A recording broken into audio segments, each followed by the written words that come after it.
Olá, olá, sejam todos bem-vindos à TVD News 581 da Parabólica Digital e claro, ao canal Silvio Navarro, esse grande jornalista que nos abre espaço para trazer mensagem para mais pessoas.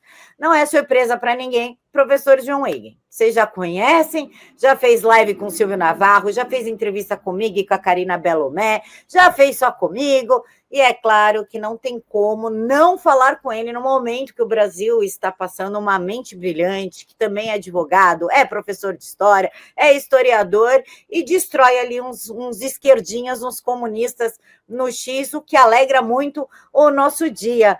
Professor, muito obrigada por aceitar falar conosco. Obrigado pelo convite, Camila. Sempre muito divertido conversar com você, muito interessante as entrevistas que saem daqui. Assim, é aquele negócio engraçado porque às vezes as ideias ficam na cabeça, mas só quando você as fala que elas saem de maneira bem estruturadas. Então, eu adoro conversar com você por isso, assim. Professor Engen, para quem não segue ele no X, sigam @João Engen, porque é legal ver ele batendo nos esquerdinhas, as esquerdinhas respondem, aí fica aquelas threads de treta, é tipo uma novela escrita, é muito divertido, vale a pena, e detalhe, cheio de cultura, porque ele posta umas threads, inclusive anteontem foi do Holodomor, que foi sensacional, foi do Holodomor, não foi anteontem? Foi do antissemitismo do Stalin. Antissemitismo do Stalin. Eu dei RT, foi muito boa aquela, e é umas threads bem completas, com direito à foto que te incomoda, com muita informação que traz ali uma realidade que bate. Mas hoje nós vamos falar do último livro do professor que eu li aqui, Os Intelectuais do Fascismo, o Pensamento Político e Social na Itália de Mussolini, e antes que nos acusem de estar promovendo o fascismo, não estamos. Vamos falar a respeito do pensamento fascista e como ele tem uma certa similaridade com a esquerda, digamos assim, já que a esquerda quer se livrar do fascismo e do nazismo, como tem ali tudo. São trigêmeos ali, né? O fascismo, o comunismo e o... Nazismo? Oi? Nazismo, fascismo e comunismo? Nazismo, fascismo e comunismo. São trigêmeos, nascidos do mesmo útero, e cada um seguiu o seu caminho, digamos assim, mas tudo saiu da barriguinha da esquerda, eles querem jogar em cima da gente, né, professor? É que filho feio ninguém quer também, né? Acho que ninguém quer reivindicar Hitler hoje em dia. Com boa razão, né? Apesar que o governo brasileiro anda, né, professor? Mandando uns beijinhos assim, pro Hitler, né? Umas declarações. Não, Camila, você entendeu errado. Nós não somos antissemitas, é anti-sionista. Muito embora nós mesmos esqueçamos o que é essa diferença, nós não somos. Né? Quem acredita nisso, né? Vamos. A gente não quer que o Estado de Israel exista, quer que é do mar à terra, não é isso que eles falam? É, do The Land to the Sea, The River to the Sea. Isso é do rio ao mar, né? Que tem a diferença ali, né? Que é o caminho no meio ali.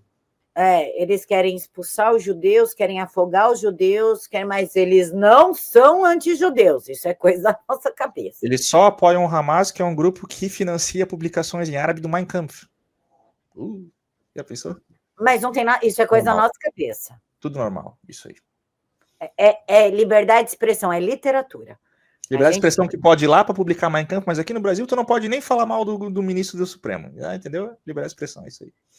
A liberdade de expressão seletiva da liberdade literária seletiva que reina aí, né? O Hamas tem mais direito e liberdade de expressão para o governo brasileiro do que o cidadão brasileiro, entendeu? É isso aí. Mas não tem, eles são democratas, nós que somos errados. Somos pequenos tiranos. Somos pequenos tiranos, 213 milhões de tiranos. Aí, professor, pronto. Só para constar, já estamos sendo alvos da Polícia Federal e da BIM. Nós já sabemos disso, tá? Ainda mais eu que já recebi busca e apreensão. Eu sei bem que eu sou alvo mesmo. Só mais uma para a coleção. Eu sei muito bem que eu sou alvo desses caras. Professor, por que o senhor considera importante que o público brasileiro tenha acesso a esse livro hoje? Só para a gente fazer uma aspas, eu, como uma nerd, né, uma leitora ávida, temos esse também do James Gregory, que foi o senhor que me mandou esse livro? Sim, eu indiquei, eu acho. Não sei se eu mandei. Não, acho que foi o senhor que me mandou esse e me mandou esse. Ah, pois é. Acho que sim. que é o Marxismo e Fascismo e Totalitarismo, também no mesmo autor, uma puta obra, esse aqui é uma delícia de ler, todos são muito bons de ler. Se eu tivesse tido esse, antes desse, eu começaria por esse. Então, pessoal, vocês comecem por esse e depois vão para esse aqui para entender de forma mais aprofundada. Mas esse autor, o James Gregor, é sensacional, professor. Por que é importante que o brasileiro tenha acesso a esse livro hoje? Primeiramente, que eu acho que é um compromisso com o conhecimento histórico, e eu acho que ninguém aqui tem a ignorância como um valor primordial, né? Porque se manter ignorante, digamos assim, de um assunto que vai e volta, é falado na mídia, é usado como adjetivo, como retórica de ataque, para diminuir ou tentar censurar os outros. Se você tem o conhecimento histórico acurado, ou mais perto da verdade, como um valor, e o conhecimento como um valor, então por que você não vai se estudar esse assunto? Porque você não vai entender a substância do pensamento fascista, aquilo que de fato animou e justificou o governo de Mussolini, a prática fascista, né? E que de fato é o que foi o fascismo histórico, o que não tem nada a ver com o que as pessoas te acusam hoje em dia, né? Primeiramente, um sentimento de defesa, né? Vai estudar daquilo que te acusam, né? Para você saber se defender, pelo menos. Foi porque eu comecei a estudar isso, Camila. Esse livro aqui foi o livro que eu me deparei quando eu comecei a estudar o assunto em inglês, um PDF em inglês, que não, a tradução foi eu que fiz agora, né? Aí eu justamente lendo porque eu queria saber o que diabos era o tal do fascismo, que me acusavam nos grupos de Facebook da época, né? Me chamavam de fascista, mas fascista aquela coisa toda. Aí eu fui estudar o assunto, encontrei esse livro por acaso, nem sabia quem era o autor, só o título me chamou a atenção, né? Os intelectuais de Mussolini. Ok. Intelectuais do fascismo. O fascismo tem intelectuais. Quem são? O que eles pensavam? Eles pensavam? Né? Aí eu fui atrás e descobri uma grande diferença gigantesca, assim, abissal, entre o que é a verdade histórica da ideologia do regime fascista do que é o uso corrente hoje em dia, que é nada mais nada menos que uma grande mentira grotesca sem sentido nenhum. Então o conhecimento histórico os convida, Camila. Professor, ele é o Gregor, ele é um cientista político renomado, ele é um profundo estudioso, né, do fascismo, do marxismo, totalitarismo. O senhor consegue relacionar, saindo um pouquinho da pauta, o fascismo, o marxismo e o totalitarismo? Perfeitamente, perfeitamente.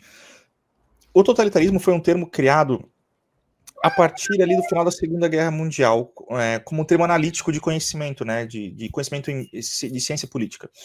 Mas ele surgiu na Itália durante a ascensão fascista de Mussolini. Qual é o contexto da criação, né, do substantivo, né, totalitarismo e o seu adjetivo totalitário? Teve um jornalista italiano chamado Giovanni Amendola.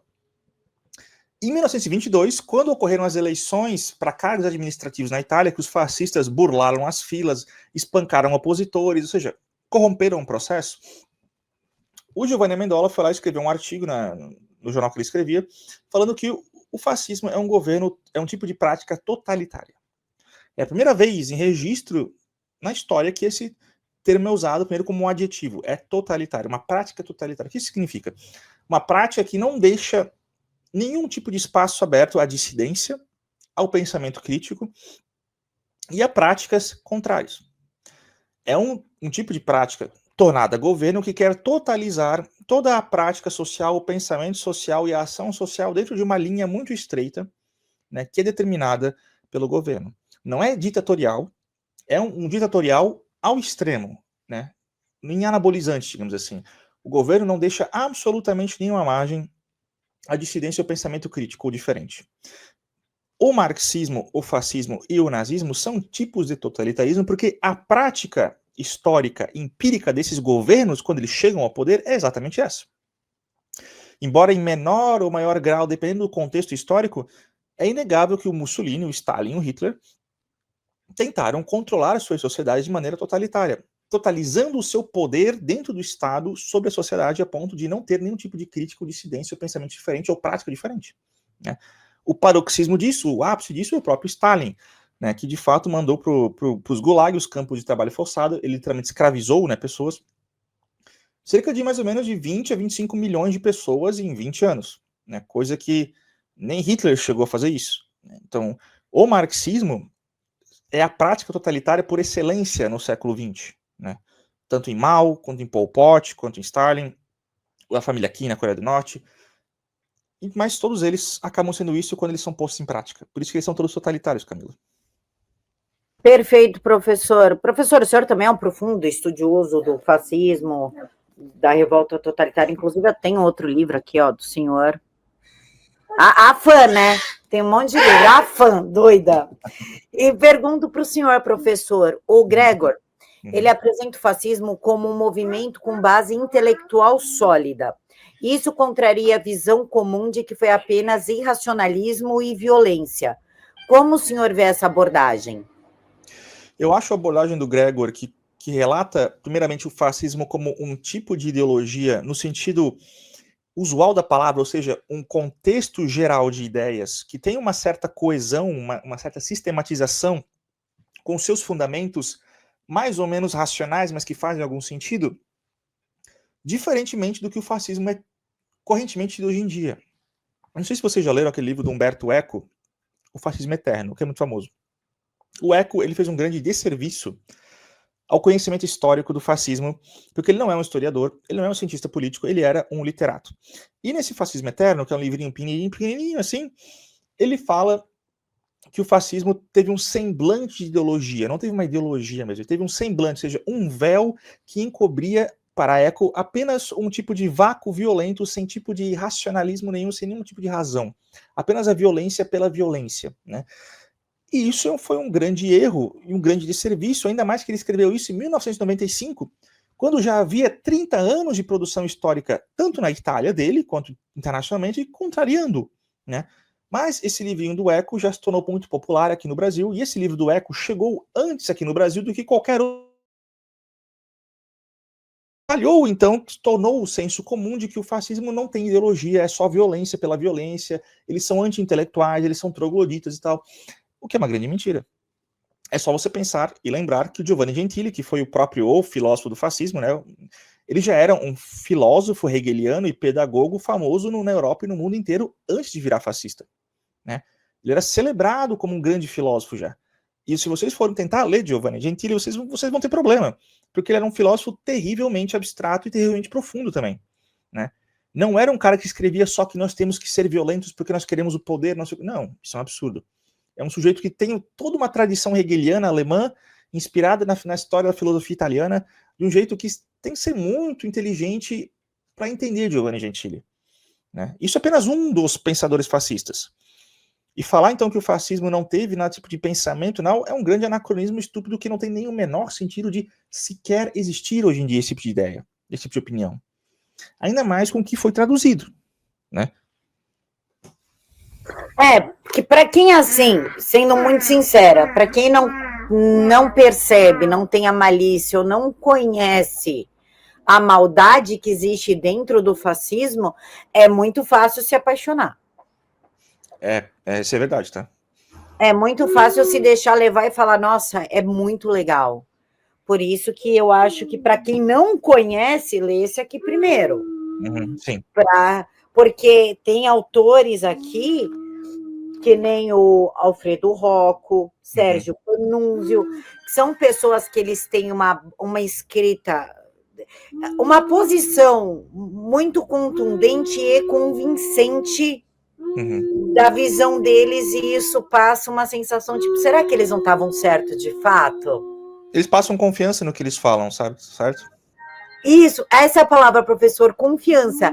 E aí eu pergunto para o senhor, quais os intelectuais italianos citados aqui o senhor considera mais influentes na formação da ideologia fascista? Essa é uma pergunta. E a outra é, eles conseguiram convencer as pessoas naquela época justamente por essa postura confiante de saber daquilo que fala?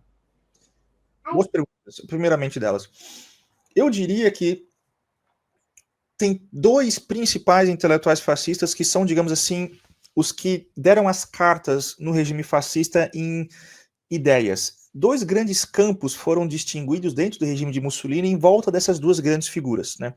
Uma foi o próprio Giovanni Gentili, que eu falei. Ele, para ter uma ideia, ele até hoje, ele foi assassinado em 1944.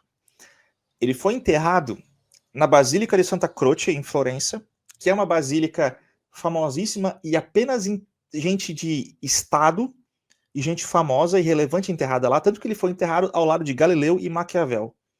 Porque ele foi considerado, já na época, uma grande figura, e até hoje, ele, embora tenha sido fascista, é celebrado e estudado até os dias de hoje como um grande filósofo, e os italianos não têm vergonha de Giovanni Gentili. Né? Pode ter a noção da envergadura intelectual do sujeito. Tanto que as reformas pedagógicas que ele fez em 1923 perduraram na Itália até 2005. E, de fato, deram resultados, porque os italianos constantemente figuravam entre as melhores colocações nas análises internacionais de escolaridade, baseados muito nas mudanças que Gentili fez no sistema educacional italiano. Um fascista. Né? Além de Giovanni Gentili, tinha o Alfredo Rocco, que era um excepcional jurista. O livro que ele escreveu sobre a sentença no direito civil foi traduzido aqui para o Brasil e era um grande fundamento do processo do Código de Processo Civil de 1916 aqui no Brasil, que perdurou até 2002, baseado muito no que a sentença civil era para Alfredo Rocco, um fascista. Tanto que quem criou a legislação, trabalhista, corporativa do regime fascista foi Alfredo Rocco. Leis que falavam o quê? A propriedade tem sua função social. Tem que ter justiça social entre as classes. A classe trabalhadora tem direitos trabalhistas. A classe trabalhadora tem direito às férias. 8 horas de trabalho dia. Proteção à maternidade. Tem que ter um sistema de previdência pública para ajudar as classes trabalhadoras. Né? Isso tudo foi ideia de juristas como Alfredo Rocco, né, que criaram leis que foram copiadas e inspiraram muitas leis no mundo todo, como a nossa CLT. Que é inspirada, não é uma cópia, mas é inspirada na Carta de Lavoro, redigida por Alfredo Rocco. E que até hoje é um jurista renomado na Itália, tanto que o seu livro sobre a sentença civil ainda é estudado no mundo todo. Falar que esse tipo de gente não tinha calibre intelectual, que não tinha ideias e só queriam que Mussolini descesse a porrada em comunista para tomar o poder, é ser extremamente ignorante com a história. Com coisas que afetaram e influenciaram até mesmo o Brasil, como eu falei, o Código Civil, as leis trabalhistas. Esse é o calibre dos intelectuais do fascismo. Por isso que eles são perigosos. Porque uma vez que você os conhece, uma vez que você percebe que eles são pessoas realmente calibradas para o serviço que eles fazem, e são muito bons no que eles fazem, fica a tentação de você ser convencido por eles. E eles são muito persuasivos. Né? Tanto que as ideias que eles têm, na verdade, são tão persuasivas que, se você ler o livrinho do Grego, você vai perceber que elas têm muitas afinidades com um certo campo político aqui brasileiro chamado esquerda. E que muitos esquerdistas têm ideias muito parecidas. Né, Camila? Não sei se foi a tua impressão essa. Por isso que eu falo, professor, que é tudo filho que saiu do mesmo útero ali. E cada um seguiu o seu caminho, mas nunca saíram da árvore, que é da esquerda. Professor, foi a CLT, não foi, que veio da Carta de Lavoro? Não foi uma cópia, né? Porque a Carta de Lavoro é uma carta principiológica de 30 páginas. A nossa CLT é 80. Mas foi uma inspiração. A inspiração dos princípios da Carta de Lavoro foram empregadas aqui na nossa CLT. Os princípios gerais do direito trabalhista. O direito trabalhista que regra a relação de emprego, empregado e empregador aqui no Brasil foi inspirado nos princípios da Carta de Lavoro, que era a sustentatura do corporativismo do regime fascista. E muita coisa do regime fascista a gente via também no regime de Hitler, né? Nada contra o Estado, nada fora do Estado, nada sem o Estado é tudo, não é? Essa frase que tu falou de nada no Estado, nada contra o Estado, tudo dentro do Estado, ela foi atribuída ao Giovanni Gentili. E o Giovanni Gentili, de fato, a reivindicava. Não existe nada fora, nada contra, e é tudo dentro do Estado. Por que para o Giovanni Gentili? Isso o livro explica muito bem, tá? Em detalhes, com fontes primárias. O Gregor, ele sempre cita direto os livros dos autores, tá? Ele pega os livros em italiano, as cartas, enfim, direto. Para Giovanni Gentili, o indivíduo não existe. Eu não existo, a Camila não existe, e você não existe. Que sentido? Como assim não existimos, João? Não. Nós não existimos como indivíduos autônomos. Nós existimos como criações históricas e culturais da nossa sociedade, da nossa cultura.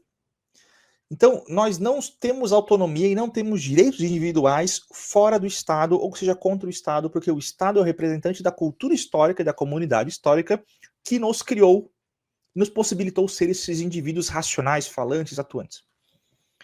Por isso que para Giovanni Gentili, e a filosofia fascista é estritamente igual a isso, não existe liberdade e não existe individualidade fora do que o Estado conceba que seja liberdade e individualidade. Você apenas é um indivíduo e você é apenas livre no parâmetro que o Estado decide que você é.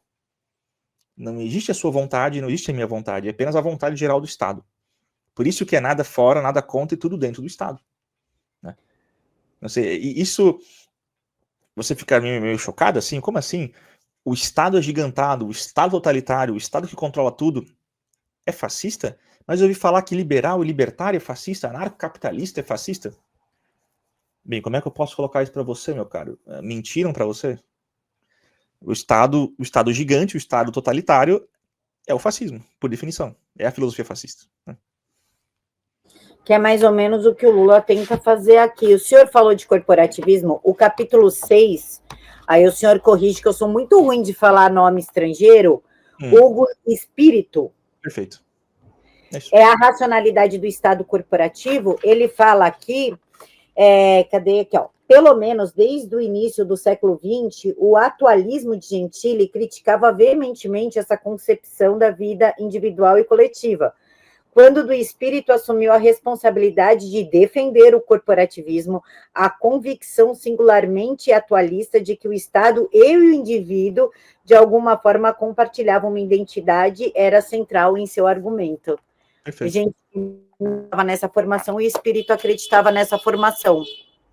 O Hugo Espírito era uma figura muito específica. Ele é o principal discípulo de Giovanni Gentili, e o atualismo, contextualizando o que a Camila falou, o atualismo é o nome que se dá à filosofia do Giovanni Gentili, a filosofia idealista dele, né? E o discípulo principal do Gentili era o tal do Hugo Espírito. E o Hugo Espírito falava que o corporativismo fascista deveria ser radicalizado para, segundo as palavras do próprio Hugo Espírito, realizar na Itália o que não havia sido realizado com a Revolução Bolchevique na Rússia. Ou seja, o espírito da Revolução Bolchevique de Lenin, de Stalin, tinha que ser realizado na Itália através da radicalização do corporativismo fascista. Qual era a proposta de Hugo Espírito, portanto? Era de que todas as empresas da nação deveriam ser divididas 50% com os donos e 50% dos trabalhadores. Os trabalhadores da empresa teriam 50% de ações da empresa, iriam sentar-se com os empregadores e decidir a produção da empresa que seria melhor para a comunidade e para os próprios trabalhadores. E o Estado fascista iria regular e garantir que assim fosse. Ou seja, ele queria praticamente estatizar e dar para os trabalhadores, via o Estado, 50% de todas as empresas da Itália. E isso, segundo ele, seria um tal de comunismo hierárquico que realizaria o espírito bolchevique na Itália. Esse é o principal discípulo do principal filósofo, né, principal pensador fascista que foi muito influente na Itália. Ele mostrou essa proposta para Mussolini e Mussolini a acatou, dizendo que era uma excelente ideia e que esse devia ser o caminho do fascismo. Só não ocorreu por causa da guerra. Né? Ocorreu a Segunda Guerra Mundial e o fascismo se destruiu. Mas Mussolini aparentemente queria seguir para esse caminho, Camila. Professor, os bolcheviques eram um braço do comunismo. Perfeitamente. Ou seja... Conclua. Não Faça precisa ligação. desenhar, né? Falar, Hugo Espírito, depois da Segunda Guerra Mundial, que ele sobrevive, né? O Gentili morreu, o Hugo Espírito sobrevive, ele escreve em 1965 um livro chamado Il Comunismo. E nesse livro, meio de memórias dele, ele fala que o Giovanni Gentili, né, através do seu atualismo, tentou realizar na Itália o verdadeiro materialismo dialético de Karl Marx. Porque o Giovanni Gentili escreveu 2 livrinhos sobre a filosofia de Marx, que depois ele reeditou durante o regime fascista, e falou no prefácio que a filosofia do jovem Marx foi uma inspiração que nunca saiu dele e que continuava nele, mesmo quando fascista. E o seu discípulo Hugo Espírito falou que o tal do atualismo que justificava o corporativismo fascista do Giovanni Gentili era inspirado e queria realizar o verdadeiro materialismo dialético de Marx.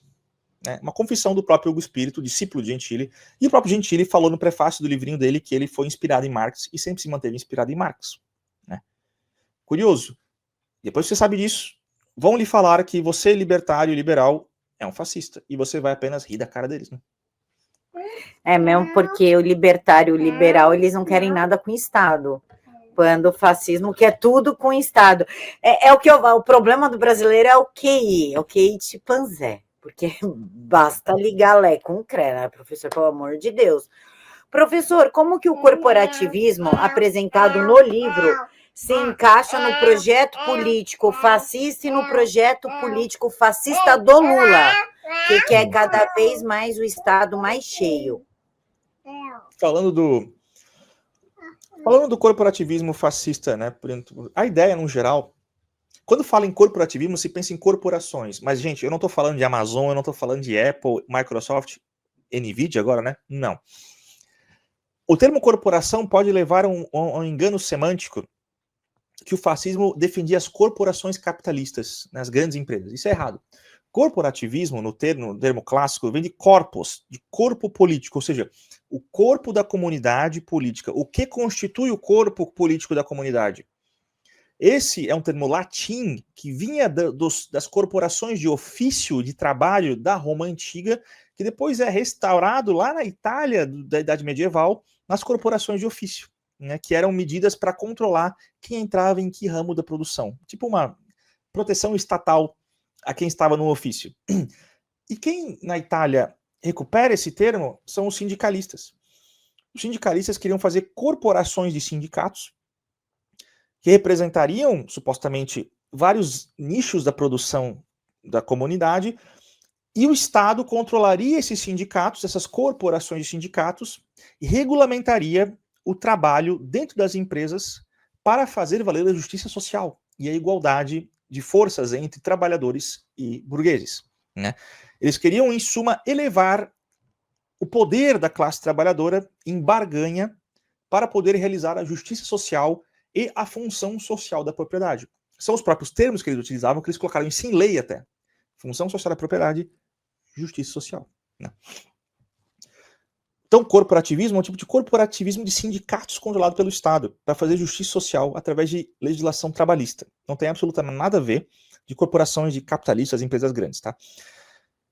E até onde eu sei, o Lula, que falou recentemente que ele está se tornando cada vez mais socialista, o que só mostra que ele está ficando cada vez mais Joe Biden das ideias, mais senil, né? Ele supostamente quer aumentar o escopo do Estado na nossa economia, que já é difícil devido às leis trabalhistas, né? Que são de inspiração fascista, largamente. Então, pelo jeito, o Lula quer recriar ou se inspirar em modelos que já deram errado, mesmo sem saber que são ideias fascistas no geral, né? O que você acha, Camila? Eu achei aqui um trecho, já é do outro livro que o senhor me deu, esse aqui, O Fascismo como Ideologia e a Revolta Totalitária. Eu lembrei desse trecho que exemplifica muito o que o senhor está falando. Está na página 280. Para quem tem o livro, página 280, pessoal.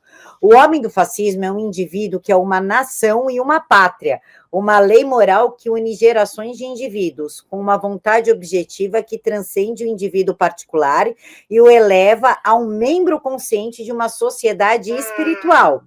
O fascismo é uma concepção histórica na qual o homem não é o que é, senão em função do processo espiritual para o qual contribui na família e no grupo social, na nação e na história em que todas as nações colaboram. O liberalismo negava o Estado, no interesse do indivíduo em particular. O fascismo reafirma o Estado como a verdadeira realidade do indivíduo. E se a liberdade deve ser o atributo do homem real, e não aquele fantoche abstrato que o liberalismo individualista pensou, o fascismo é pela liberdade. É pela única liberdade que pode ser séria, a liberdade do Estado. Perfeito. E do indivíduo no Estado, pois para o fascista tudo está no Estado e nada é humano ou espiritual existe, muito menos tem valor fora do Estado. Perfeito. Nesse sentido, o fascismo é totalitário, o Estado é fascista, uma síntese e unidade para todos os valores, interpreta, desenvolve e fortalece toda a vida do povo. Isso aqui, professor, na minha visão, define o governo Lula.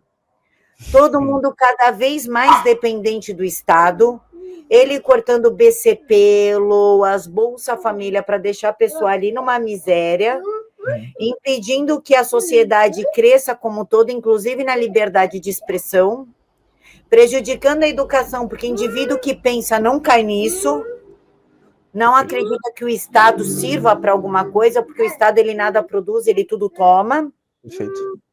Então, eu creio que quando o pessoal fala, o Lula é comunista, de fato ele é, mas eu acho que ele tem muito mais um pensamento mais para o lado do fascismo, que é essa coisa mais totalitária, mais violenta, do que do comunismo em si. O comunismo, supostamente, na teoria, né, era para ser uma dissolução do Estado e a dissolução da hierarquia de classes para ser uma igualdade universal e fraternal dos trabalhadores. Lembra que o Marx falava que o Estado era essencialmente uma máquina de opressão de uma classe sobre a outra. Se o proletariado acabasse com a classe burguesa e existisse apenas o proletariado, não existiria razão de existir para o Estado, né? Então o Estado deixaria de existir. Como a teoria de Marx não faz sentido e é errada, e a história mostrou o contrário, os comunistas nunca falam no seu discurso que eles são a favor de você ser um escravo do Estado, de que o Estado vai dominar tudo.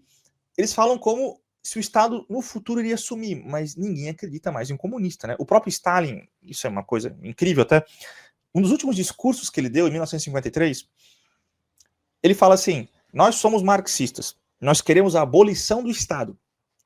Joseph Stalin, em 1953, falando isso. Nós somos marxistas, queremos o fim do Estado? Sim, nós queremos o fim do Estado. Nós criamos o Estado mais poderoso de todos os tempos? Sim, nós criamos o Estado mais poderoso de todos os tempos.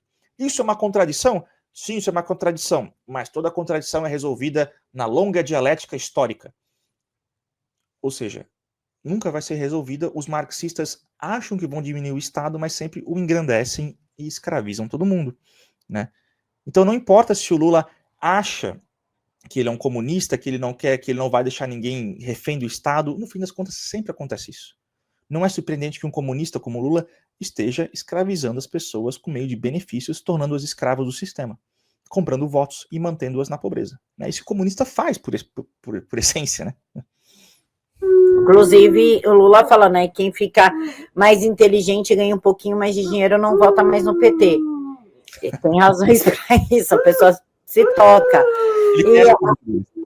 Oi, professor? Ele conhece o público dele. Ele sabe muito bem que é o público carcereiro dele. Mas também, professor, o Lula, ele defende muito os sindicatos. Perfeito. Ele é 100% sindicalista. O que nos leva para o Sérgio Panunzio, né, que era o revolucionário ao sindicalismo nacional. E aqui ele fala sobre o sindicalismo revolucionário e a importância. E aí que me cria essa dúvida, o senhor relacionou Lula ao comunismo e a compra de voto e manter todo mundo na miséria. Esse capítulo fala também, aqui, que um dos principais herdeiros intelectuais do marxismo clássico tenha se empenhado em revisar as formulações herdadas por Karl Marx e Engels, para melhor se alinharem com os fatos evidentes da virada do século. Aqui ele já coloca o Sérgio Panunzio conversando ali, revisionando Karl Marx e Engels em defesa do sindicalismo. Perfeito. Como a gente faz essa distinção, então, quando é fascismo e quando é comunismo, partindo da visão dele? Essencialmente, o Panunzio ele começa como um sindicalista revolucionário. O Mussolini, militante do Partido Socialista, né?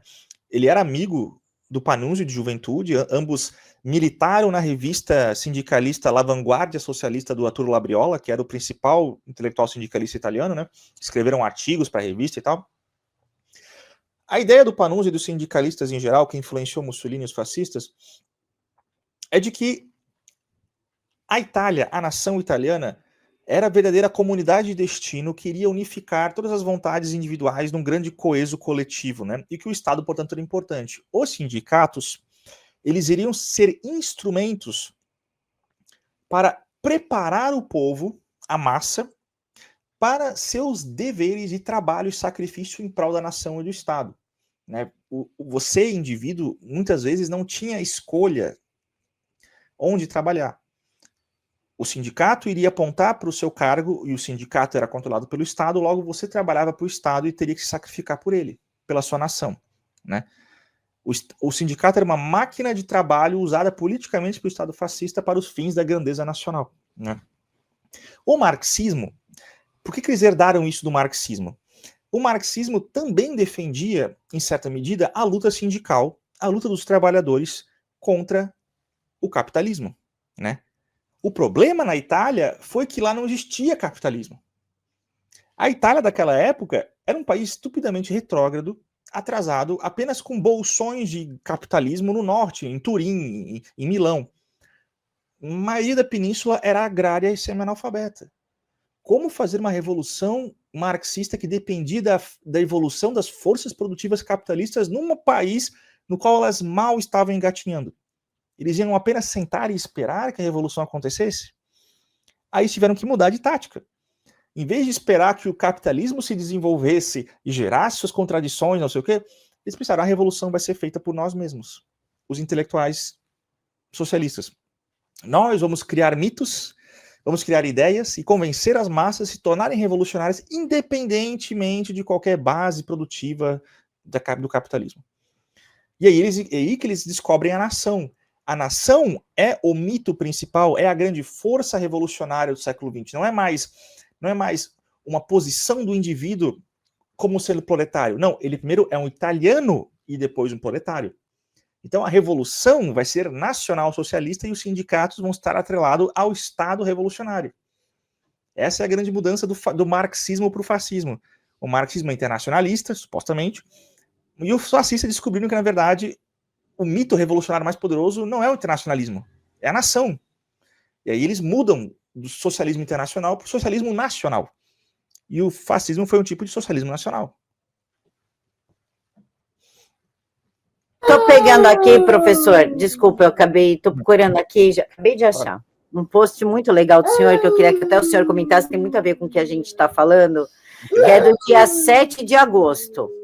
Viu? Minha memória para umas coisas é boa, cara. Minha memória é muito boa para umas coisas que me marcam. Tá aí. Eu vi, poxa.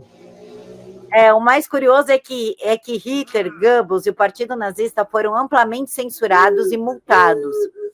Hitler foi proibido de discursar em várias localidades, muitas vezes por anos. Goebbels foi processado dezenas de vezes por discursos de ódio devido às suas publicações antissemitas no jornal. Aí o senhor fala o nome, que eu não sei falar isso daí não. Qual que é o nome? O senhor escreveu essa resposta baseado nesse aqui, né? Do fascismo ao neofascismo, tem coisas que não mudam. Sim. Que é o José Medeiros com os esparadrapos ali tentando pautar a anistia. O senhor pode falar um pouquinho sobre esse post para gente? Essencialmente, esse Christian Lynch, que, pasme, é um cientista político, entre aspas, para mim ele não é cientista político coisa nenhuma, do FRJ, pago com dinheiro público, ganhando seus 20 mil ali, né? Pra variar. Falando essas merda aí. Ele queria falar que o José Medeiros, protestando contra a censura, colocando aquele clássico esparadrapo no olho, na boca, ou seja, simbologia de cegueira, mudez e surdez, né? Censura. Com um cartaz de 1928 de Adolf Hitler, colocando também esparadrapo, dizendo que está proibido de discursar. Logo, por causa disso, viram? Ele coloca esparadrapo na boca, o outro coloca esparadrapo na boca, fascismo e neofascismo. Primeiramente, não é nem fascismo, isso é nazismo, tá? É diferente. Mas segundo, o que ele não percebe é que as leis de controle de informação, limitadoras da liberdade de expressão, não funcionam para conter discurso de ódio, não funcionam para conter atos antidemocráticos. Limitar a liberdade de expressão e censura não funcionam. Hitler, o Partido Nazi e o Goebbels, como a Camila falou, foram tremendamente perseguidos, censurados e multados. Por isso que esse cartaz realmente existe, porque, de fato, Hitler foi proibido de discursar em várias províncias na Alemanha. Foi processado várias vezes por discurso de ódio. E mesmo assim não conseguiram impedir a ascensão nazista. E agora o Xandão vai conseguir ter o êxito que ele acha que vai conseguir, censurando e limitando a liberdade de expressão? O Christian Lynch acha que sim, mas a história desmente o Christian Lynch e desmente o Xandão. limitar a liberdade de expressão não ajuda a suprimir quem quer que seja. Só ajuda a fortificar a vontade de lutar contra a censura e cria mártires. Né? Então o Christian Licht nem sabe do que ele está falando. Ele acha que é fascismo e neofascismo, que é quando é nazismo, e ele não sabe que o que ele apoia, na verdade, ajudou a ascensão do nazismo. Que é... Desculpa, professor. A censura ajudou a ascensão do nazismo. Tanto que as leis que os nazistas usaram depois que chegaram ao poder para censurar os seus inimigos foram as leis da República de Weimar, uma democracia. As leis que eles levaram no lombo, eles usaram depois contra seus inimigos. A lição é clara. E o que o Christian Licht defende, que o Shannon está fazendo, não ajuda. Na verdade, ajudou o nazismo a ascender lá em 33. Tu vê a ignorância do sujeito. Mas ele é esquerdista, é lógico que ele vai ser ignorante. Meu Deus do céu, quem estuda não é esquerda, né? Passou dos 15 e continua esquerdista porque não está frequentando a escola de direito. Né? Ou talvez frequentou demais algumas escolas. Ou está muito ligado ao professor de história, né? Professor, eu ia falar um pouquinho sobre o termo fascista que é usado aqui no Brasil, igual água. Mas eu queria antes, lembrei, né, que o pessoal tem mania de chamar a gente de neofascista, neonazista, inclusive até brinco com o senhor no WhatsApp, né, quando eu recebi o livro, eu fiz, somos neofascistas, né? Isso aí. Essa palavra de fato existe, o novo fascista, o novo nazista, e tem lógica, o nazifascista? Essas palavras têm alguma lógica histórica? Elas têm uma lógica histórica, mas elas não se associam e nem se assemelham ao próprio fascismo histórico. Mas como assim, João? Eu vou te explicar. Tem um livrinho aqui muito bom que eu tenho chamado La Extrema Destra contra il Fascismo, né? Saggi sullo stravolgimento della identità fascista attuato dalla destra italiana. O que significa essa porcaria toda? Esse aqui é um grupo fascista italiano. Eles são literalmente um grupo fascista atuante hoje em dia, e me mandaram esse livrinho acusando a extrema-direita, acusando os neofascistas de destruírem o legado fascista. Vocês estão entendendo? Fascistas acusando neofascistas de destruírem o legado fascista. Por que isso acontece? Neofascismo não é fascismo. Neofascismo é uma mudança influenciada por Júlio Zévola, por ariosofia germânica, que não tem nada a ver com o fascismo ideológico de Gentili, de Rocco, de Mussolini. Perdeu-se a essência da ideologia fascista, e os novos fascistas, os neofascistas, muitas vezes nem têm as mesmas ideias que os fascistas clássicos. Tanto que esses caras que se dizem fascistas pautando-se na ideologia clássica acusam os neofascistas de cagarem para o legado fascista. Ou seja, quando alguém fala neofascismo hoje em dia, não tem quase nada a ver com o fascismo clássico. Muitas vezes esse rótulo é usado para colocar o que eles querem colocar, ou quem eles querem acusar. Né? Então, não se deixem enganar quando alguém acusa vocês de neofascistas, ele não está geralmente falando, nem tem consciência disso, do fascismo clássico. Ele está criando um novo rótulo, criando uma nova identidade para te enquadrar ali e ganhar vantagem na luta política. Mas não tem nada a ver com o fascismo clássico e nem ele sabe disso. Tá? Deixar muito claro, neofascismo e neonazismo são muito diferentes dos experimentos clássicos, e os próprios acusadores hoje em dia não fazem ideia dessa diferença e não ligam também. Tá? E o termo nazifascista, você é nazifascista, eu sou nazista ou sou fascista? Esse termo tem alguma lógica? O termo nazifascista, de fato, ele não tem nenhuma lógica histórica concreta, no sentido que esses regimes eram amigos ou semelhantes em qualquer medida. Mas tá pensando, como você me fala isso, João? Os caras eram aliados na guerra, né? Não sei o quê. De fato. Mas isso aconteceu a partir de 1937. Desde que Mussolini chegou ao poder em 22, desde que ele soube da existência de Hitler, né? Antes de Hitler chegar ao poder, ele nunca gostou de Hitler, eles nunca se gostaram. Mussolini sempre desprezou profundamente Hitler, sempre achava ele um bufão das cervejarias de Munique, como ele chamava, e eu achava o racismo de supremacia racial ariana do Hitler desprezível. Tanto que Mussolini nunca quis fazer uma aliança direito com Hitler e apenas o fez porque ele foi jogado fora da Liga das Nações, né, e foi sancionado pela Inglaterra e pela França por causa da competição pelas colônias africanas. O único que foi ao resgate de Mussolini naquela hora foi Hitler. E ele se viu, segundo ele, forçado a aliar-se a Hitler. Até ser levado numa guerra que ele não queria. Para ter uma ideia, antes de Hitler invadir a Polônia, 2 dias antes, Mussolini manda uma carta para o Hitler. Mussolini, o aliado formal de Hitler naquele momento, não sabia que Hitler iria invadir a Polônia 2 dias antes do fato acontecer. Ele escreve uma carta para Hitler, alertando Hitler: olha, eu sei que você está planejando fazer alguma coisa no leste europeu. Ele nem sabia o que era. Não faça, porque eu não estou preparado para uma guerra europeia. Mussolini fala abertamente isso para Hitler. Hitler ignora e invade a Polônia e começa a Segunda Guerra Mundial. E Mussolini é jogado nesse turbilhão sem estar preparado e sem nem saber que iria cair nessa guerra com Hitler. Porque 2 dias antes da invasão da Polônia, ele nem sabia que isso ia acontecer e estava pedindo para Hitler não invadir o leste europeu. A grande desgraça histórica do Mussolini foi ter feito essa aliança com Hitler e foi ter sido ingênuo o suficiente para ser levado junto com Hitler no turbilhão na Segunda Guerra Mundial. Mas Mussolini nunca gostou de Hitler. E se fosse depender só dele, digamos assim, ele nunca teria se aliado a Hitler. E os italianos não gostavam dos alemães e não gostavam do racismo alemão. Então, nazi-fascista é apenas uma construção de guerra. É um rótulo de guerra para falar da formal aliança entre nazistas e fascistas, que de fato foi uma aliança de guerra. Mas nada além disso. Não tem lógica substancial ideológica nenhuma.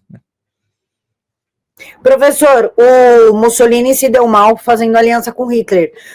O Stalin também, né? Porque ele fez aquela que o pessoal chama de pacto de sangue com o Stalin. E aí o Stalin também se deu mal, não se deu fazendo aliança com Hitler? O Stalin, esse, claro, que é um dos tópicos mais debatidos e quentes de toda a historiografia da Segunda Guerra, assim, do nazismo e do comunismo, porque, claro, os comunistas não querem aceitar o fato de que o seu grande líder, pai dos povos, Stalin, de fato fez um acordo com Hitler. Ah, era um acordo só de não agressão, um pacto de paz, todo mundo faz isso. Não era só isso. Nós sabemos que não era porque os arquivos soviéticos foram abertos. Tem lá um protocolo secreto. À época secreto, hoje em dia não, né? Que diz o quê?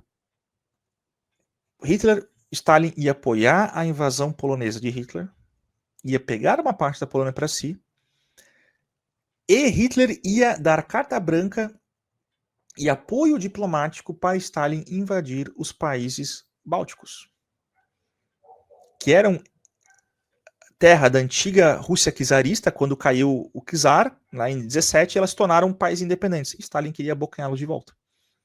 Ele estava com medo de fazê-lo antes, porque ele não sabia se ele avançasse lá, alguém poderia, né, aproveitar e invadi-lo, como Hitler. Hitler prometeu: Stalin, eu dou carta branca, te dou o apoio que você quiser, você deixa eu invadir a Polônia e você pega os países bálticos. Acordo fechado. Stalin foi lá, fez sua guerra de inverno e tentou abocanhar a Finlândia. Tomou um cacete dos finlandeses, mas conseguiu parte do país. Mas o fato é que Stalin fez um acordo não só de paz, mas um acordo para dividir o mapa do leste europeu entre eles. E Stalin aproveitou essa oportunidade para fazer uma guerra de agressão a um país soberano, né, imperialista, para roubar terra. Então, Stalin e Hitler não eram só amiguinhos de paz que não queriam brigar um com o outro. Não. Stalin aproveitou isso, aproveitou o apoio moral nazista e o apoio diplomático nazista para invadir um país soberano e fazer uma guerra imperialista de agressão. Além do fato de que ele ajudou a máquina de guerra nazista financiando com recursos, minérios e tudo mais, né? Ah, mas o Stalin não sabia que Hitler queria invadi-lo no futuro? Sabia. O Stalin leu Mein Kampf. Hitler fala no Mein Kampf que ele quer invadir o leste europeu. Todo mundo sabia disso, né? Stalin não ia saber? Claro que sabia. A questão é que Stalin pensava que Hitler ia demorar muitos e muitos anos para querer se voltar contra ele. Ele achava que Hitler ia voltar-se contra ele apenas lá para o final dos anos 40 e início dos anos 50. Um erro de cálculo extremamente grosseiro, né? Ele não apenas aproveitou-se da amizade para ser um imperialista, financiou a máquina de guerra nazista que se voltou contra ele mais cedo do que ele pensava. E o quase o destruiu. Ele só se manteve de pé por causa de ajuda de crédito americano, né? Tantos 30 bilhões de dólares para o Stalin comprar avião, tanque, que ele não fez na época, achando que Hitler ia demorar para se voltar contra ele. Então, Stalin não é nenhum santo, não. Né? De fato, o Stalin era conhecido como o pai do povo, né? O pai do povo que deixou acontecer o Holodomor, que a esquerda tenta apagar o Holodomor, falar que não existia, que isso daí era mentira. Tanta mentira que eles mandaram matar o Garrett Jones, né, o jornalista, coitado jornalista. E o que chama atenção nesse pai dos povos, professor, é que o Lula gosta de ser chamado de pai dos pobres, né? Digamos que é uma tradição de populistas ditatoriais, né? Nós temos o pai dos pobres, que é o Vargas, né? De fato, esses pai dos povos e pai dos pobres ajudam a multiplicar os pobres, né? No caso do Stalin, ele foi o contrário, ele era pai dos povos, mas diminuiu os povos matando-os de fome e trabalho forçado, né? É uma contradição ali. Né? Mas, de fato, esse pessoal populista de esquerda, quando chega ao poder, gosta de se dizer representante da vontade geral, o pai de não sei o quê, a mãe de não sei o quê. Eu só quero dizer para eles, vá pra puta que pariu, vocês não são meu pai, não são minha mãe, não mandem em mim, a vida é minha, sai da minha vida. É basicamente isso.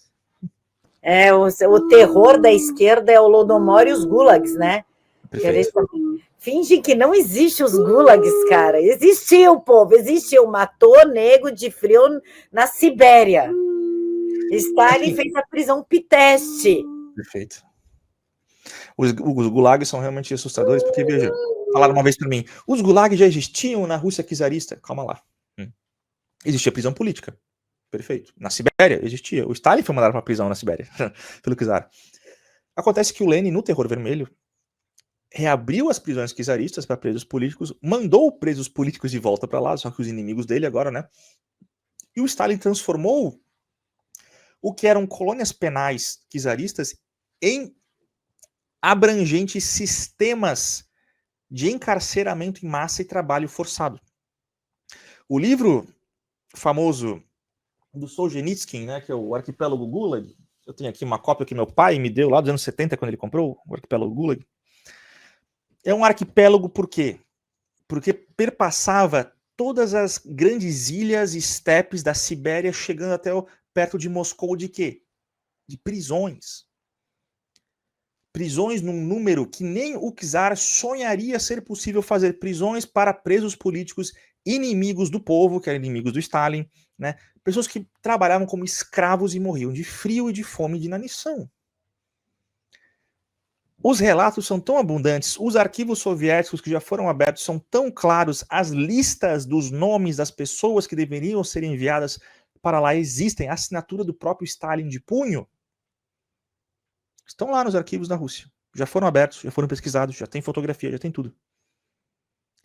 Negar que existiram os gulags na grande proporção que tiveram é simplesmente o terraplanismo histórico mais absurdo.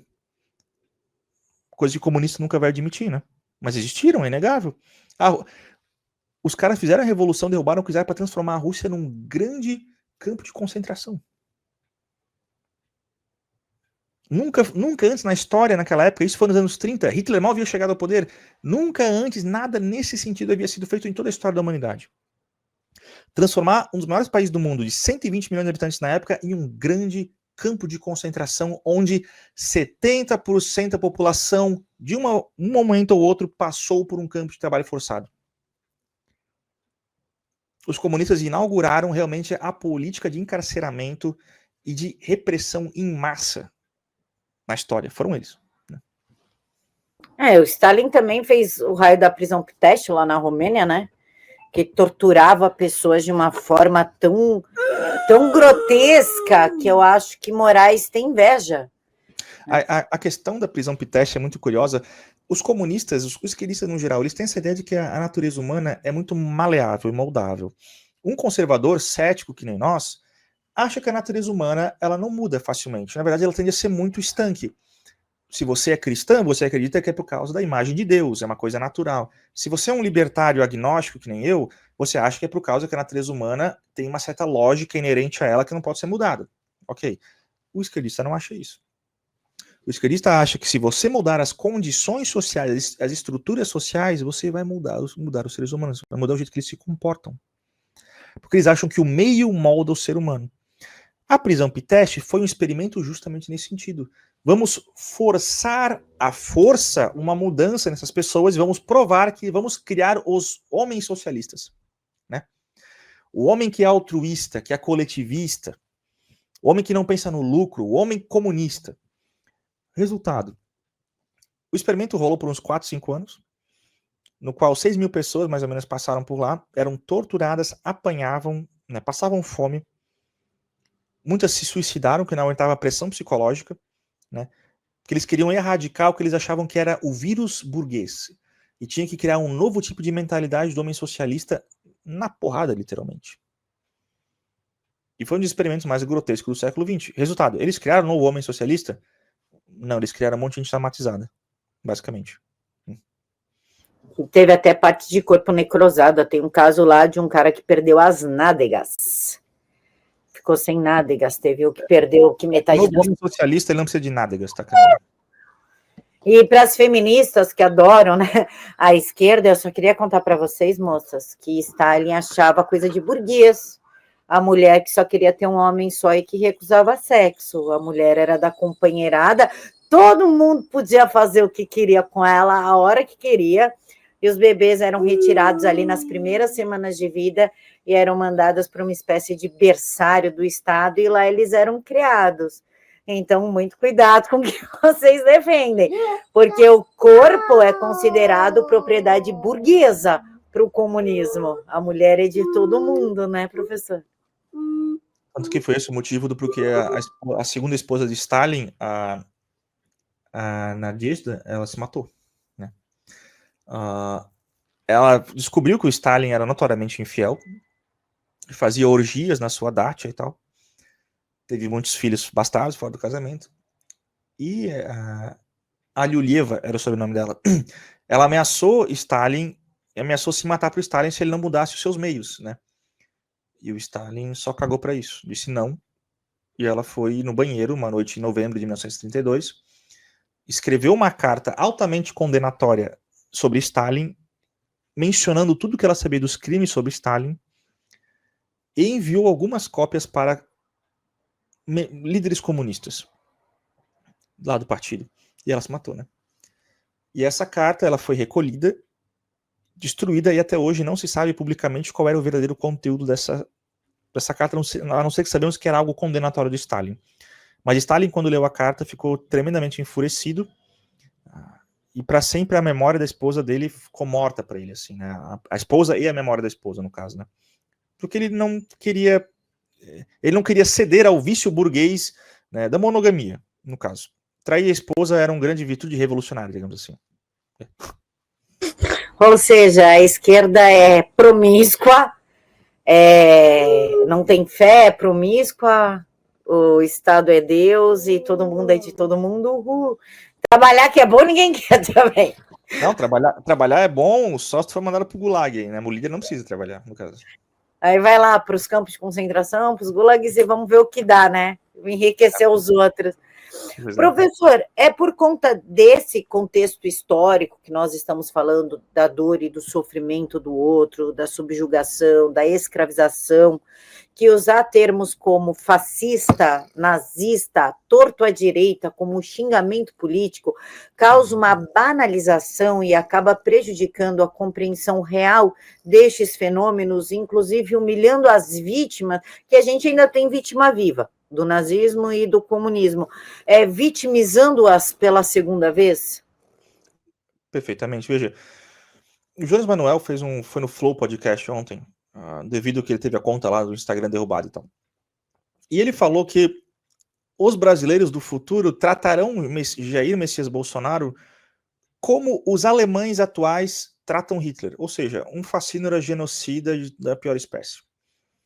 Bem, você não precisa ser tão burro quanto o Jones Manuel para acreditar nisso. Mas o Jones Manuel faz um grande desserviço à história e à memória das vítimas. E, na verdade, pior, ele está ajudando na reabilitação do nazismo. Quando você fala que o Bolsonaro é tão ou quão pior que Hitler, as pessoas não vão pensar que Bolsonaro é Hitler. As pessoas vão começar a pensar que Hitler não é uma coisa tão ruim. Porque se o cara que fez o Holocausto, que começou a Segunda Guerra Mundial, que fez limpeza étnica em metade da Europa, é literalmente a mesma coisa que o presidente que eles tiveram de 2018 e 2022, o que isso passa na cabeça das pessoas? Hitler não é tão ruim, afinal de contas.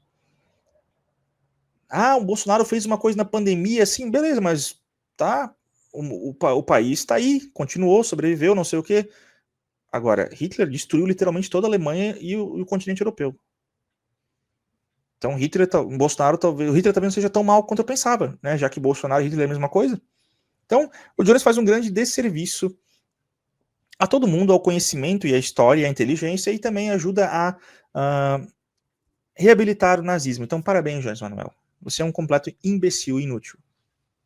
Mas ele é mesmo, inclusive ele acha que esse aqui é um post do senhor falando sobre essa fala dele, e ele acha que o Meta derrubou ele porque ele estava crescendo muito e o Mark Zuckerberg não aguenta ver o crescimento. Sim, Jonas, o Mark Zuckerberg, o bilionário vivendo a vidona dele lá nos Estados Unidos, vai preocupado que você, o revolucionário pernambucano Jones Manuel, está ganhando seguidores no Instagram. Meu Deus, ele perdeu o sono, Jones Manuel. Ele não vai deixar você fazer stories mais, Jones Manuel. Nossa senhora, é muita autoestima, né, cara? Eu queria ter a autoestima desse cara, mas infelizmente Deus não me deu isso. Não, tu imagina a autoestima que tem que ser para ser comunista? Você acha que você compreendeu toda a história, como ela vai se desenvolver, desenrolar, ou seja, você sabe o futuro, e você se coloca na incumbência de poder matar todo mundo que você quiser, porque você vai salvar a humanidade. Existe uma autoestima maior que essa? E esse cara, ele tem um quê de babaca que ele chega a assustar. Inclusive, o senhor fala aqui num post, você vê como eu leio o seu X todo dia. Fala da Revolução Industrial, né?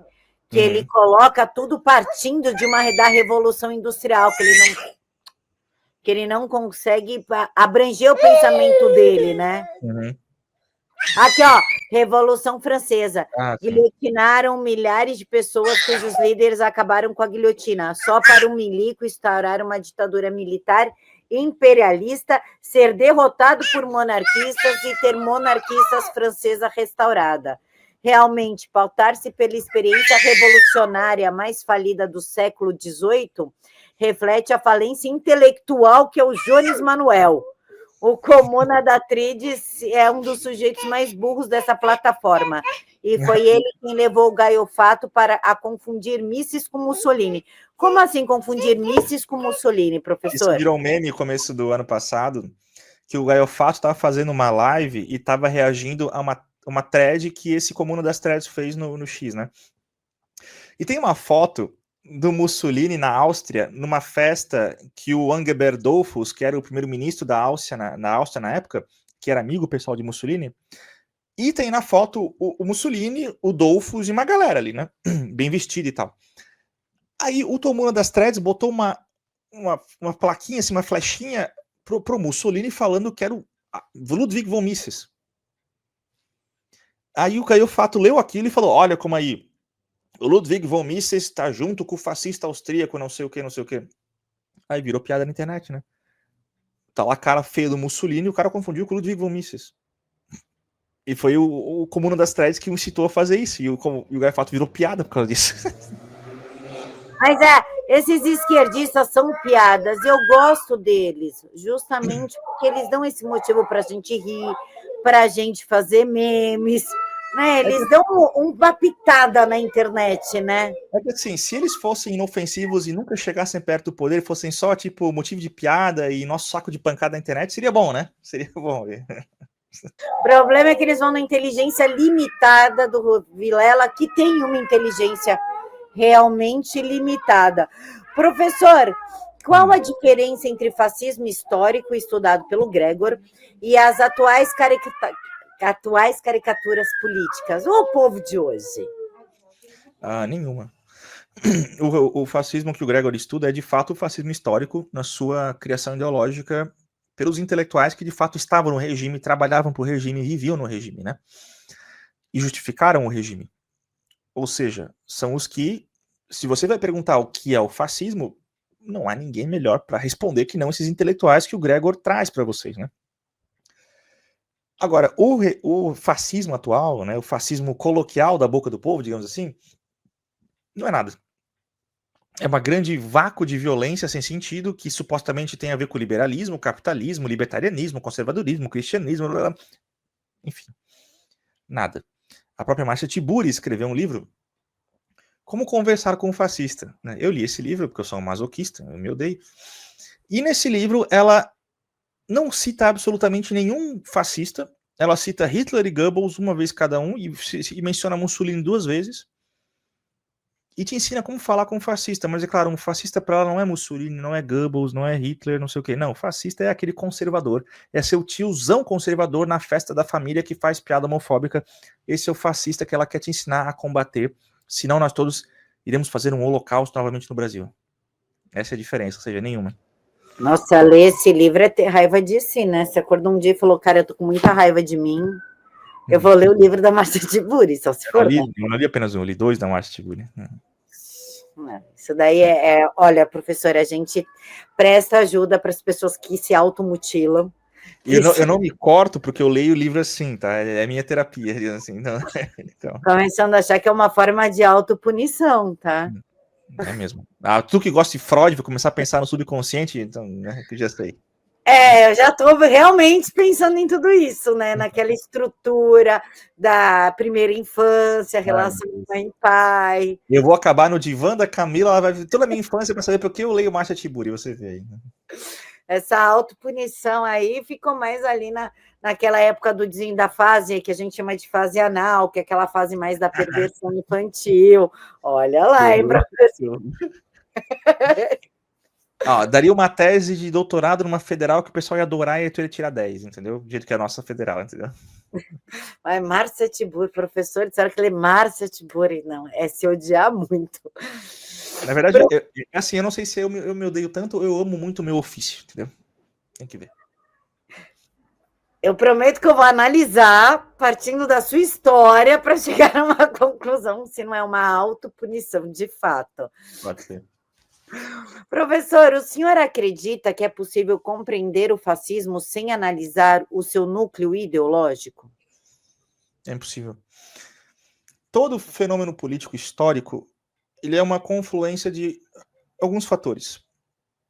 O contexto histórico da comunidade, né, a sua evolução histórica até aquele momento. As estruturas econômicas e sociais daquela sociedade, os seus valores morais e religiosos, né? E os grupos políticos que estão se movimentando nessa sociedade e que criam essas ideias para alcançar alguns objetivos, que são esses objetivos pensados nesse escopo histórico específico, né? Então, para você entender o fascismo e literalmente o fenômeno que é o fascismo e, portanto, legitima qualquer outro que venha tentar ser chamado de fascismo, é você entender o que aqueles intelectuais pensavam dentro daquele contexto histórico para quais objetivos. Se você extirpa do fascismo o seu contexto histórico, os seus intelectuais e os seus objetivos, você extirpa a essência própria do fenômeno. Você nem mesmo consegue fazer o caso de que ele seria um fenômeno que poderia ser transplantado para outro momento histórico, outra comunidade, não sei o que, se você nem sabe a essência original e não tem a essência original para sequer tentar fazer esse transplante, se ele é justificado ou não. Você absolutamente não sabe nada. Você não tem nem o seu começo. Você não tem ponto de partida. Para qualquer coisa fascista, vamos supor que você é um cara que realmente quer falar que hoje em dia tem fascismo aqui no Brasil. Tá bom, se essa é a tua tese, pegue o fenômeno histórico original, debulhe-o, né? Vá na sua essência, nas suas características e tal, e tente fazer uma justificativa de transição histórica de um fenômeno para outro em suas características e compare-as para ver se tem uma justificativa para isso. Mas sem o conhecimento primordial e da essência do primeiro fenômeno, você não consegue fazer absolutamente nada nesse sentido. Por isso que é importantíssimo você saber o primeiro fenômeno, a primeira aparição e o porquê ele aconteceu. Né? Professor, é possível traçar um paralelo entre o contexto histórico, já que o senhor está falando em contexto histórico, da Itália do início do século XX e as situações políticas atuais? É difícil, é muito difícil. A Itália, ela tem uma... Muito do porquê o fascismo surgiu e ele se tornou o que ele foi é por causa de uma questão muito específica da própria história italiana. Um pouco de história geral, rapidinho para vocês. Caiu o Império Romano. Roma havia conquistado a bacia mediterrânea, grande parte da Europa continental, um pouco do Oriente Médio, a Grã-Bretanha e tal, né? Roma cai, a Europa se fragmenta, se cristianiza, a própria Itália vira uma colcha de retalhos de pequenas cidades-estados, né, e principados e coisa e tal. Não havia um governo central e não havia nem mesmo uma língua italiana unificada. Haviam dialetos. Né? Maquiavel surge no século XV e ele se torna famoso porque ele tem o projeto maquiavélico, que é o quê? Unificar a Itália sob a bandeira do príncipe. Ele escreveu o Príncipe, né, para o herdeiro dos Médici, justamente para exortar e ensiná-lo a como unificar a Itália novamente num país, numa nova jurisdição unificada. Por isso que existe O Príncipe como livro, né? O fascismo tem essa mesma inspiração originária. A Itália conseguiu se unificar em 1870, mas os fascistas diziam que ela havia se unificado apenas administrativamente, não espiritualmente, não em vontade. Portanto, precisava terminar a unificação italiana, que é a aspiração nacionalista italiana mais antiga daquele país, com o fascismo. O fascismo iria unificar o povo italiano com o Estado numa única vontade e espírito, terminando todo aquele arco de alienação histórica que havia começado com a queda de Roma. Né? Terminar a alienação do povo que não se unifica, o povo que está alheio de si mesmo, queria finalmente se encontrar uma nova unidade sintética de espírito com o Estado fascista. E tem o contexto da Primeira Guerra Mundial, da pobreza da Itália, né? Da condição subalterna frente às outras potências, né? Isso, de maneira nenhuma, hoje em dia, é o que se encontra na Europa e no Brasil, muito menos. O Brasil já é um país unificado há muito tempo, não tem inimigos externos portentosos, não está numa situação subalterna aqui na América Latina. Né? Não vejo um contexto similar que justifique qualquer tipo de idealização fascista aqui no Brasil. No caso, se você quisesse falar que tem um fascismo no Brasil, você tem que primeiro pensar em como você vai fazer um corporativismo de sindicatos aqui no Brasil. Ah, não pode falar isso porque isso já tem um dono, né? A CUT, né?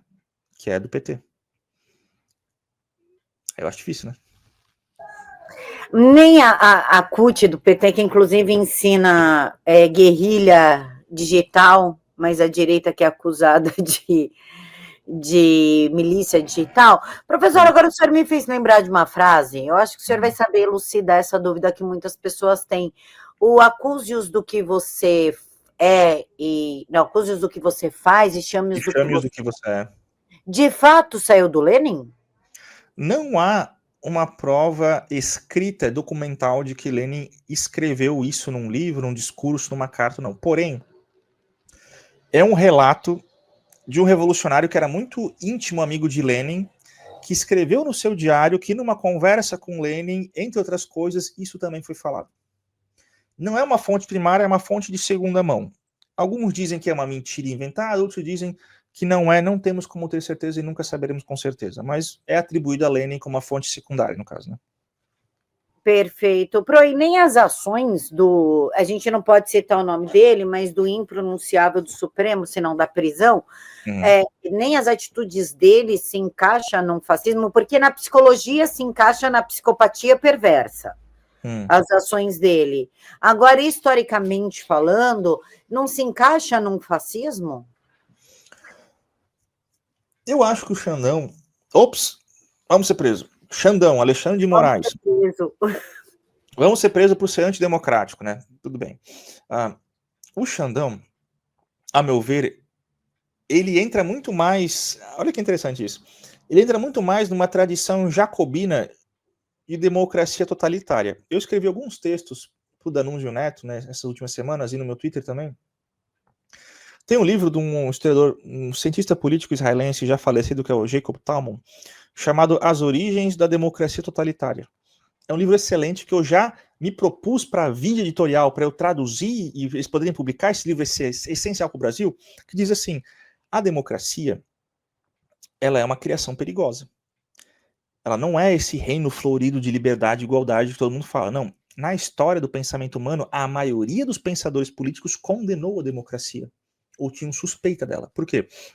A democracia, ela foi criada na modernidade pela ideia da vontade geral de Jean-Jacques Rousseau, que era literalmente maluco da cabeça. Né?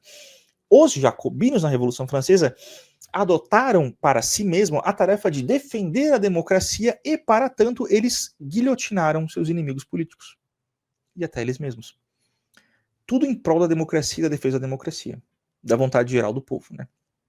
O Talmon, ele descreve esse processo em detalhes, tanto na ideia quanto na prática. O discurso dos jacobinos daquela época, que estavam no meio do terror da guilhotina, matando centenas de pessoas por dia, é muito similar ao discurso do Xandão que ele faz no plenário do STF, por exemplo. Do porquê ele tem que controlar o discurso, controlar a vontade, controlar as pessoas, fazer prisão preventiva para proteger a democracia, proteger a representação do povo. Então a democracia totalitária clássica dos jacobinos me parece algo muito mais similar ao Xandão do que propriamente o fascismo, embora ambos sejam totalitários, ditatoriais, nesse sentido genérico sim. Né? Mas se for pegar uma raiz mais similar, eu vejo que os jacobinos da Revolução Francesa são mais similares ao Xandão. Né? Que maravilha, tamo bem. Estamos com o maluco da guilhotina. Calma que o Robespierre acabou guilhotinado também. Tem sempre esperança, tá? Acabou de me lembrar que a maluca do antagonista, esqueci agora o nome dela, a que ajudou a fazer o inquérito das fake news, que andava... A Madeleine Laxo? Essa daí mesmo. Ela chamava o Felipe G. Martins de... Como é que é? Robespierre? É. Mas o Felipe Martins... Porque ele supostamente estava fazendo aquele... Como é que é o termo que eles usavam? Aquele grupo lá que estava fazendo fake news, como é que era? Que eles acusavam o Bolsonaro de ter lá, um negócio secreto? A milícia digital. Milícia digital, na verdade, o Madeleine Laxo, você está errada, o Felipe G. Martins, ele é uma vítima do Robespierre brasileiro, que é o Alexandre de Moraes. Ele já fazia isso antes... Né, de qualquer coisa nesse sentido. Lá em 2018 para 2019 já começou-se a ter uma relativização da prisão preventiva e limitação da liberdade de expressão em prol da proteção do discurso democrático. E o 8 de janeiro escancarou as portas de vez para isso. Né? O Felipe G. Martins não prendeu ninguém. O Felipe G. Martins não tem a caneta para prender uma pessoa em prisão preventiva e deixá-la morrer sem atendimento no hospital. Quem faz isso é quem realmente tem o poder. Robespierre tinha o poder. Quem tem o poder mais? Alexandre de Moraes ou Felipe Martins? Quem defende a democracia mandando prender e censurar as pessoas? Felipe Martins ou Alexandre de Moraes? É meio óbvia a resposta, né? Essa babaca ajudou na CPMI das fake news. Ela deu muito de material junto com a galerinha do MBL. Essa monga. Eu não acompanhei esse processo, não. Pior que eu não acompanhei. Ela foi bem filha da puta. Por isso que ninguém quer ela por perto. Por isso que nada do que ela faz dá bom. Professor, o senhor acredita que algumas ideias desenvolvidas por intelectuais do fascismo ainda influenciam políticas atuais, mesmo que indiretamente? Claro. É só você tentar contratar alguém para trabalhar com você. Aí você vai sentir o peso da coisa. Você quer contratar um trabalhador, você quer pagar um salário, mas aí você tem que pagar quase o dobro do salário, porque você tem que garantir um monte de leis trabalhistas e um FGTS que, na verdade, é roubado pelo governo. Quem inventou essa porcaria toda? Os positivistas brasileiros inspirados na Carta de Lavoura de Mussolini. As leis trabalhistas que emperram o mercado de trabalho, encarecem a mão de obra, são um atraso gigantesco há 70 anos para o Brasil, e que o Lula e o PT e o PSOL, blá, blá, blá, defendem com unhas e dentes, é uma inspiração fascista. Não precisa nem ser muito abstrato e muito longe. É só você querer contratar alguém no Brasil que você vai sentir o peso de uma ideia fascista no seu lombo. Né? Professor, a gente estava falando do Lula, a comparação com Mussolini e Stalin, mas eu lembrei dele com uma roupa essa semana, vermelha. Lembrava o Mao Tse Tung. Eu fiz uma thread sobre ele. Existe, do Mao, inclusive, eu compartilhei. Existe alguma relação? Há de se preocupar que o Lula pode vir a ser um Mao? Não, nesse sentido eu acho que não, porque assim, o Mao Tse Tung, ele realmente foi um caso bem extremo, né? Stalin foi extremo. Mao foi bem extremo. Ele conseguiu a façanha de matar, criar a maior fome artificial na história. Só um comunista conseguiria matar sistematicamente de fome tanta gente tão rápido quanto Mao Tse Tung. Isso é um grande... Nós temos que reconhecer o crédito quando os comunistas são bons em alguma coisa. O comunista é muito bom em matar gente de fome. Mao Tse Tung é um exemplo disso. O Mao Tse Tung realmente era um ditador absoluto. Naquela época, em 53, pelo menos. Ele, de fato, mandou todo o país colocar tudo que tinha de aço, tanto nos maquinários, nos utensílios até, em suas casas, para fazer metal e aço, porque ele queria transformar a China na maior siderúrgica do mundo. O metal foi de péssima qualidade, eles perderam tempo não ajudando nas lavouras, destruíram o maquinário que poderia ser usado na lavoura, e criou-se a fome que se estendeu por 5 anos. Porque o Mao Tse Tung mandou literalmente todo mundo fazer fornalha em casa e colocar tudo que é metal de qualquer forma lá dentro. O Lula não tem, infelizmente, esse tipo de poder arbitrário aqui no país ainda, né? E não vai ter, porque ele vai sair logo, vai morrer logo também, graças a Deus. Mas, não, eu acho que nesse sentido não tem esse perigo não, pode ficar tranquilo até. Porque ele, semana passada, postou uma foto com uma roupa vermelha, igualzinho, Mao. Fechadinha aqui, toda vermelha. Eu falei, meu Deus do céu, esse cara tá mandando recado. O jeito que ele pode ser mais parecido com o Mao é na sua vida privada. Pela thread que eu falei, o Mao Tse Tung gostava de abusar de meninas de 13 anos. Se o Lula faz isso ou não, eu não sei, Ministério Público. Investigue. Eu vi que ele gostava, inclusive, ele não gostava de tomar banho, as meninas eram obrigadas a se relacionar com ele, uma coisa bem... É pesado, é pesado. Esse é o líder dos comunistas. E o Stalin também teve uma amante de 13 anos e engravidou-a 2 vezes, né? Comunista gosta de umas novinhas, né? O velhão do Lula, a Janja não é criança, não é nova, mas perto da idade dele, ela é uma mulher relativamente nova. Nós já sabemos que o comunista gosta de matar pessoas, criar fome e abusar de adolescentes. Se é uma certeza histórica dos comunistas, é isso, tá? Eles gostam de menina, inclusive esse cara que ele defende, o Hamas, essa religião aí do Hamas, que a gente também não pode citar, porque senão o vídeo cai, mas a religião dos cabeça de pano também gosta de umas menininhas, né? Menstruou, casa, 9, 10 anos, casa com uns velhos de 80 anos. Isso também. E tem até alguns lugares no Paquistão que, na verdade, meninos são usados para entreter velhos, nesse sentido, tá? Então, é tudo da religião do amor aí, né? Convenhamos, né? É tudo que o Lula defende, né? Eles gostam tanto de criança que até abusam e matam elas. É doentio demais. Professor, o estudo do fascismo como ideologia ajuda a entender os outros regimes autoritários ou é melhor estudar, por exemplo, o nazismo para entender o fascismo e regimes autoritários? Qual que é o melhor para estudar?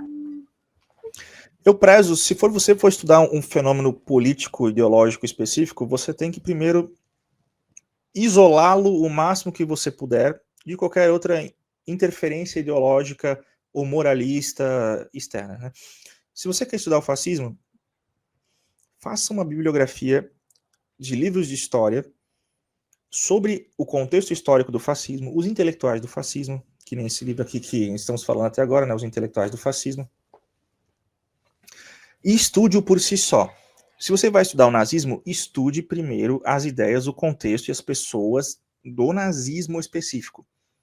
Com os conhecimentos adquiridos de cada fenômeno que você estudou, aí você vai estar habilitado a fazer analogias, fazer comparações, excluir, adicionar na sua interpretação de mundo. Mas você começar a estudar o totalitarismo no geral, assim, vou estudar um pouco do nazismo, vou estudar um pouco de fascismo, um pouco de comunismo. A chance de você fazer confusão nas suas análises e nas suas conclusões é muito grande. Não faça isso. Comece cada um por cada um. E vá fundo neles, cada um por cada um. Isso demora. Se você quer realmente ter um conhecimento histórico muito bom sobre esse assunto, demora, tá? É normal. Mas é inevitável. Então, estude com cuidado cada um e depois você amplia seu escopo. Essa seria a minha dica, Camila. Professor, mas se a gente lê os três, os intelectuais do fascismo, que é o que eu li, o fascismo como ideologia e a revolta totalitária, e o marxismo, fascismo e totalitarismo, já não dá uma puta de uma base para discussão? Você tem a melhor base disponível no Brasil. Com certeza. Não há base melhor. E aqui eu não vou ser nada humilde, né? Me perdoe, mas o livro do Gregor que eu traduzi, o meu livro que você acabou de mostrar ali, né? E esse outro livro que a Vide traduziu, do Gregor também, são definitivamente os 3 melhores livros sobre o assunto no Brasil disparados. Não há nada igual a eles em qualidade, em honestidade de pesquisa, tá? Se você quer estudar realmente o fascismo, leia esses 3 que você vai estar anos-luz na frente de qualquer outro brasileiro, de longe, tá? Porque eu melhorei, eu estou perguntando isso porque eu melhorei muito o meu entendimento, o meu repertório, baseado nesse livro aqui. Aí, ó. Foi o primeiro que eu li, que o senhor me mandou, acho que mês atrasado, se não me engano. Sim. E esse livro, até para quem não gosta de ler, tem muita gente que não gosta de ler. Fala, não. Pessoal, não tem figurinha, tá? Só para deixar claro, ó, não tem figurinha. Não tem foto minha, eu sei que eu sou feio, mas não tem foto minha também, tá ali. Não tem nada, é pura escrita, só que é um livro muito fácil de ser lido. Olha só, eu não esperava essa opinião.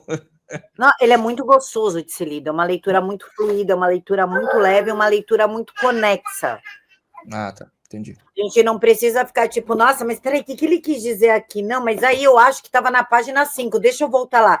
Não, é uma leitura que ela tem começo, meio e fim, ela tem uma conexão, uma leitura fluida.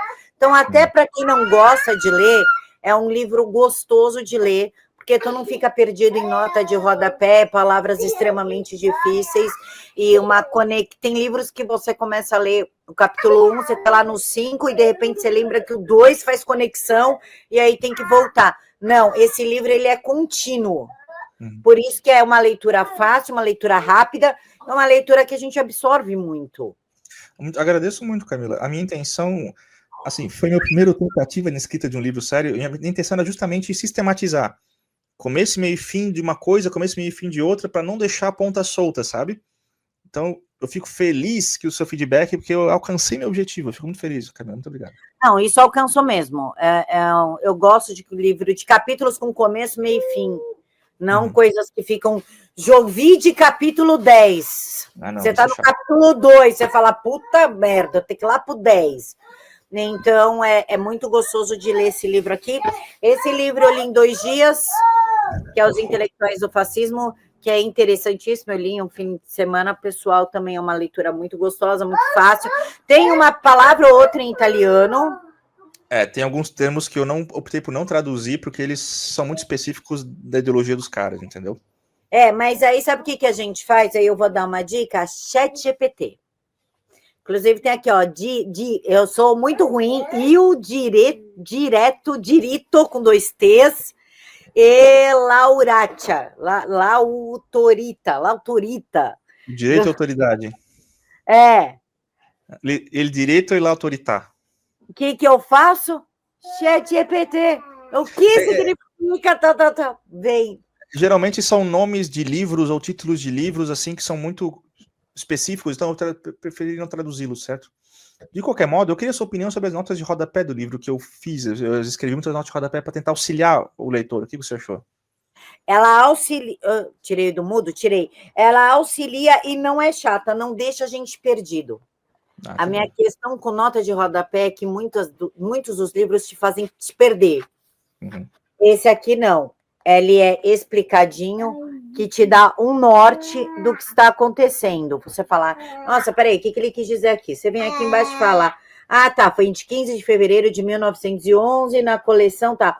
Você leu, você já sabe o que é. Não precisa ficar... Peraí, deixa eu ir lá no índice remissivo, porque aqui citou uma página, deixa eu ver o que é.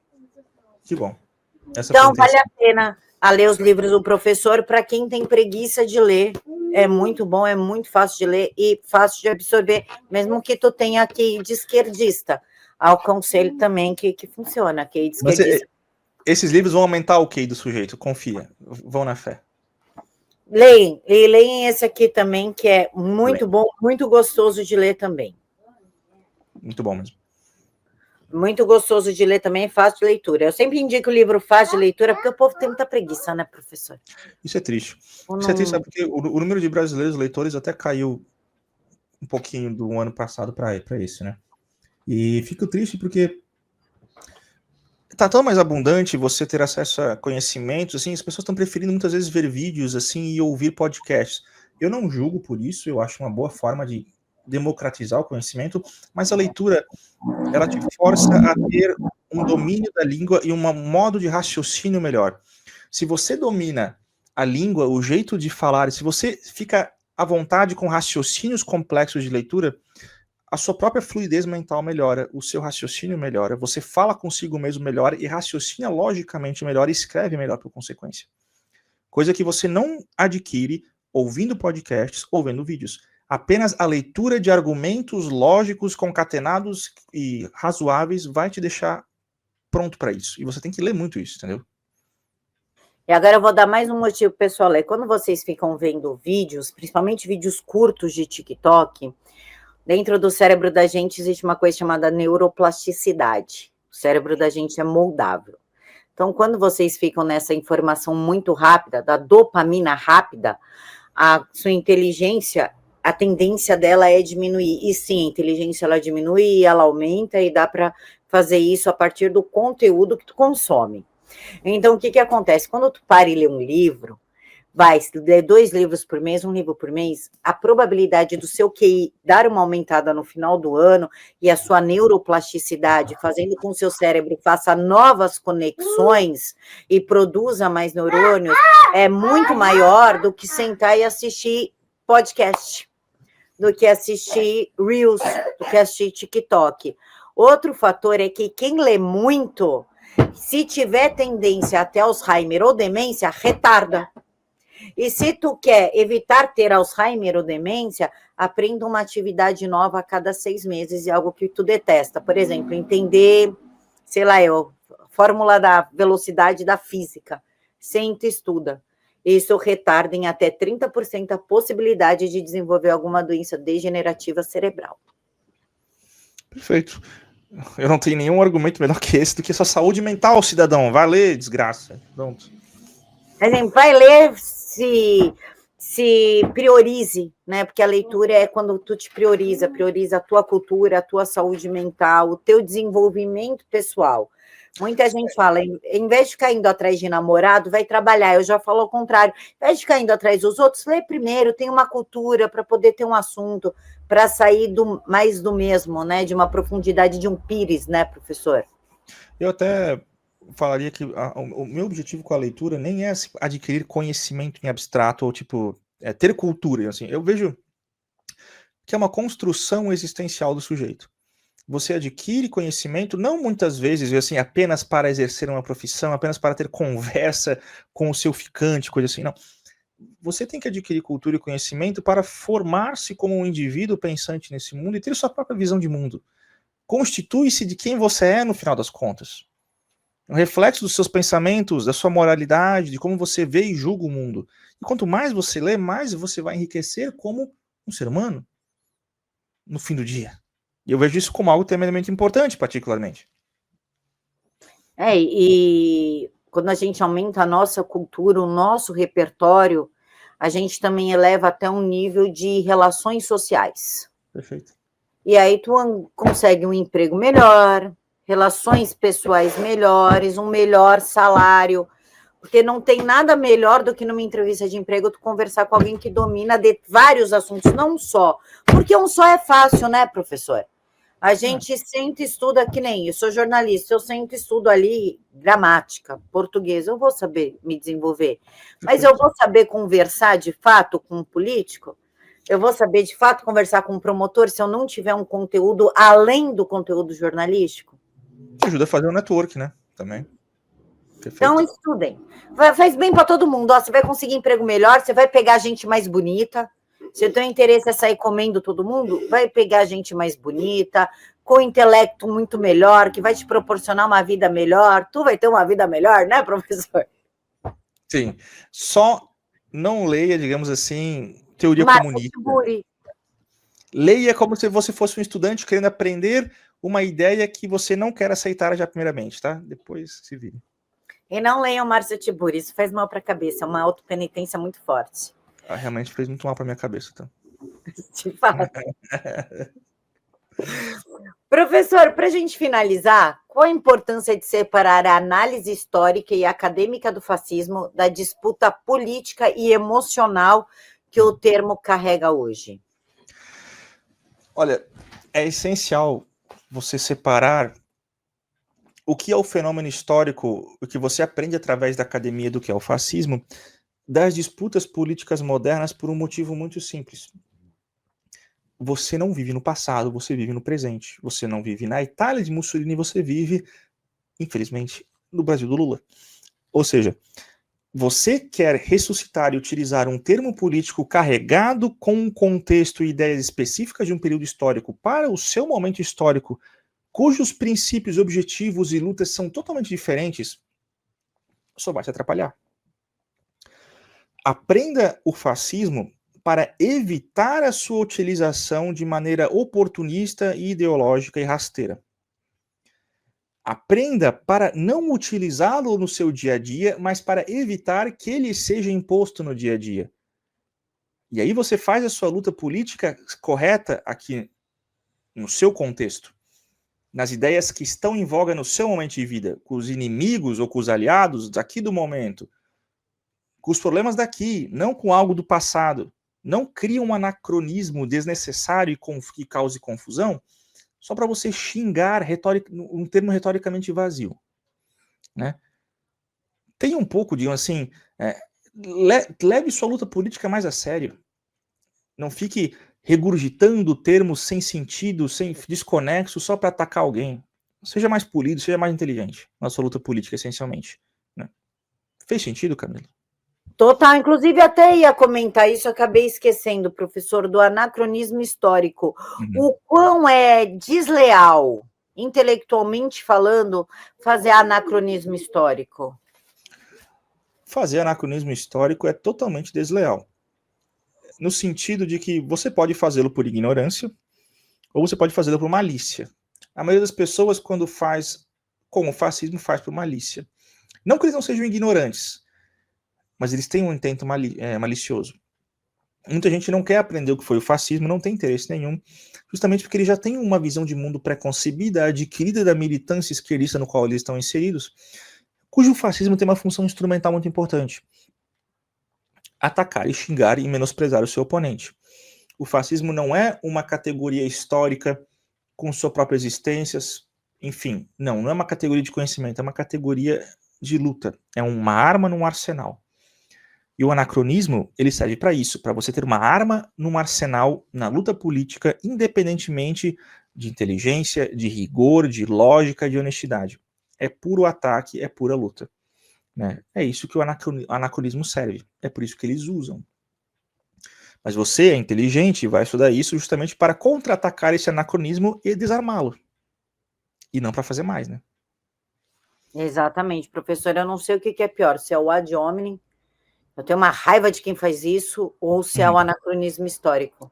Eu, particularmente, detesto mais o anacronismo histórico porque é uma área muito próxima do que eu estudo. Ad hominem, eu não ligo. Eu até uso ad hominem de vez em quando. Não, quando é muito assim, que nem hoje eu chamei a... eu vou chamar ela de novo porque eu esqueci o nome dela, a gorda do McDonald's. Eu chamei ela de gorda do McDonald's. Aquela deputada do PSOL. Eu sei quem é, mas não lembro o nome dela. Eu já lembrei da figura. Então, é a gorda do Mac. Ela tem Sâmia. Ok. Ela ofendeu a Júlia Zanotto. Eu falei, Júlia, fala pra essa gorda do McDonald's, a gorda do hambúrguer, cuidado da vida dela, do estômago dela. Isso eu também faço. Agora, a pessoa tá ali perdendo uma batalha, tá ali, tal. De repente, a pessoa te mete um ad hominem, e você fala... Não, isso um ad hominem é muito contextual. Você xinga o inimigo ali na hora não sei o que, tudo normal. Agora, no meio do argumento, você mandar isso com um fim propício de desmoralizá-la, é uma confissão que você tá perdendo, né? Em que você não é tão seguro assim do seu argumento, e que você precisa disso. Eu acho um pouco patético, na verdade. Professor, a gente deixou de falar alguma coisa? O senhor quer pontuar alguma coisa que eu acabei não perguntando? Eu quero só fazer um recado final aqui, Camila, se você me permitir. Pessoal, por que eu fui contratado e me dispus a traduzir não só este livro aqui, mas um outro do Hitler também, sobre o pensamento de Hitler? E por que eu escrevi meu livro? Por que eu faço um vídeo no YouTube e tudo mais? Eu prezo muito mesmo, que as pessoas, que os meus conterrâneos, os brasileiros, no geral, sejam um pouco mais inteligentes. É muito lastimável você ver um país de tamanho continental, 200 milhões de habitantes, 7ª maior economia do mundo, não ter um prêmio Nobel, não conseguir lembrar os principais de seus escritores e poetas, não saber quem foi Villa-Lobos, ou Cruz de Souza, ou essa de que é o, né, qual que seja. Como é que vocês não lembram? Como é que as pessoas não sabem a própria cultura nacional, as grandes realizações? Quem foi Miguel Reale? Mário Ferreira dos Santos? Eu prezo com o velho Olavo que esse país tenha um pouco de salvação, consiga se encontrar um pouco, tenha um pouco de conhecimento. E isso aqui é minha pequena contribuição que eu faço para vocês na medida da minha capacidade, tá? Eu não sou nenhum filósofo, eu não sou nenhum grande pensador da humanidade, não sei o que, sei lá o que. Não, eu sou um historiador e um cientista político querendo apenas colocar a sua pedrinha de ajuda, assim, ó, no Brasil, aqui é a minha contribuição para a inteligência nacional. Vamos parar de falar merda. Tá aqui um pouco de ajuda. Seja um ponte key para vocês aqui, ó. Peguem. Tá aqui minha contribuição, junto com meus livros, tá? Eu só espero que vocês aproveitem o conhecimento disponível e realmente cresçam como pessoa, cresçam como conhecedores da história e não repitam os erros do passado, como eles continuam se repetindo muitas vezes, né? Acho que é só isso, Camila. Professor, não tem só esse livro do senhor, né? Tem esse aqui também. É quando eu cismo com um livro, é uma desgraça. Esse livro aqui é muito bom, gente. Comprem esse também, tá? Comprem os dois. Tem na Amazon os dois, né? Tem na Amazon. Os dois, ó. Compre os dois. Muito bom. Quando eu cismo com um livro, aí vira tipo meu queridinho, assim, ó, de cabeceira. Aí eu gosto de que a pessoa sempre lembre dele. Porque se foi importante para mim, eu acho que vai ser importante para outras pessoas também. Perfeito, eu tenho a mesma mentalidade. Eu gosto de compartilhar o que eu acho que foi importante para mim também. Eu fico muito feliz, Camila. Vai ajudar, pessoal. E agora o papo é sério. Vai ajudar não só para um repertório de rede social. Vai ajudar para a tua vida. Principalmente para votar, né, professor? Que é um negócio também. Tá pensando em melhorar muito, né? Tá feio, né?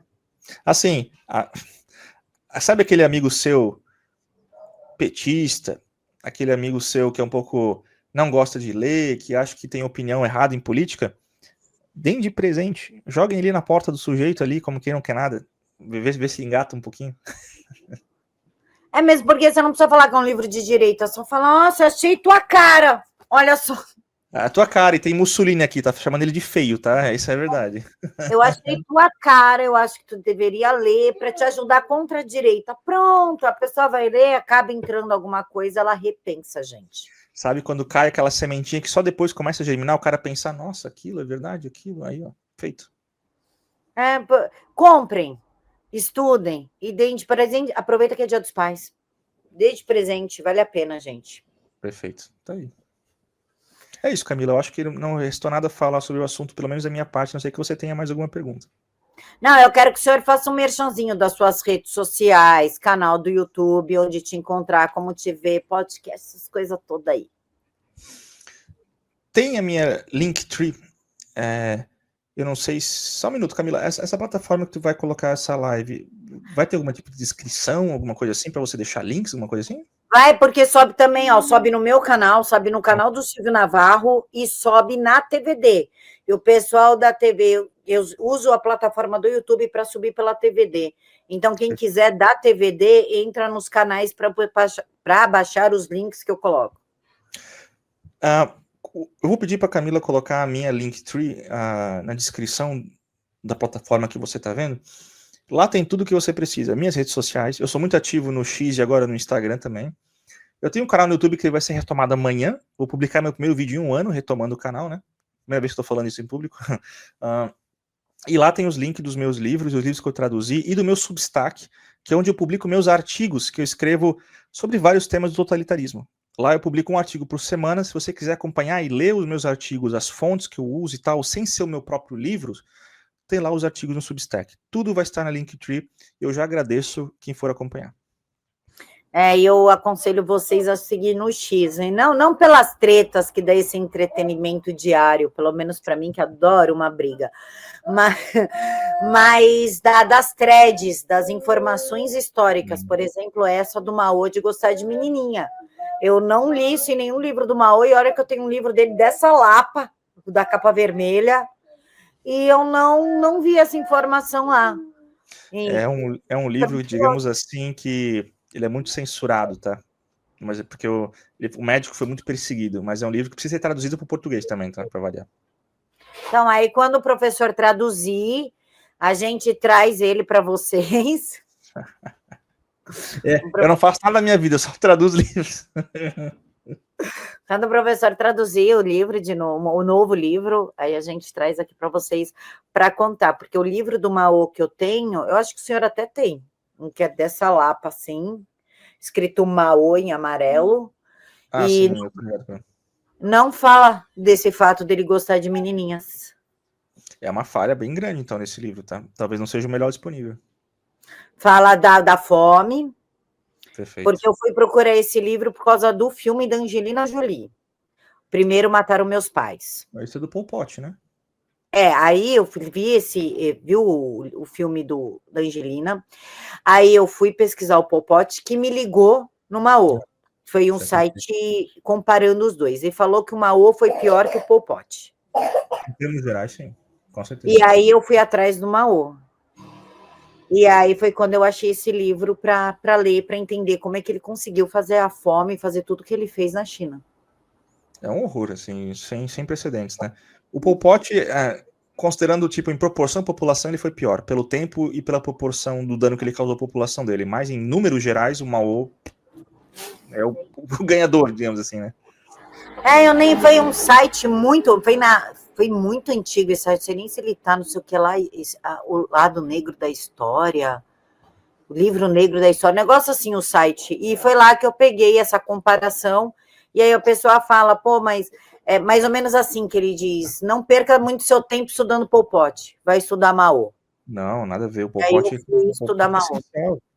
O Pol Pot tem que ser estudado na sua própria natureza, é um caso à parte muito, muito importante de ser estudado. Bruno, então o senhor pode dar uma palhinha? A gente já está com quase 2 horas, completa 2 horas. Porque aí dá até um corte legal aqui para as redes. Quer que eu fale do Pol Pot, sobre um geral o que foi, para você ter uma ideia? Quero. O Pol Pot, especificamente para mim, assim, eu estudo muito fascismo e nazismo, mas eu tenho um hobby. Né? Eu poderia jogar bola? Poderia. Poderia jogar xadrez? Poderia. Poderia jogar videogame? Eu jogo um pouco, mas poderia. O que eu faço? Eu vou ler genocidas cambojanos, né? Porque a Camila acha que eu me odeio. Isso deve ser mais um sinal. Mas o Pol Pot, eu acho muito interessante, porque o regime totalitário do Pol Pot no Camboja, que durou de abril de 75 até janeiro e fevereiro de 79, ou seja, menos de 4 anos, exterminou cerca de 25%, ou seja, 1/4 da população inteira do país dele. É um recorde em proporção à população e em tempo, um recorde na história do assassinato em massa, do genocídio. Nem Mao Tse-tung, nem Stalin, nem Hitler conseguiram exterminar 1/4 da população inteira de um país em menos de 3 anos. Só Pol Pot fez isso. E ele o fez de uma maneira tão extrema e tão brutal que realmente o próprio Mao Tse-tung parece uma criancinha perto, pelas coisas que eu vou te contar agora.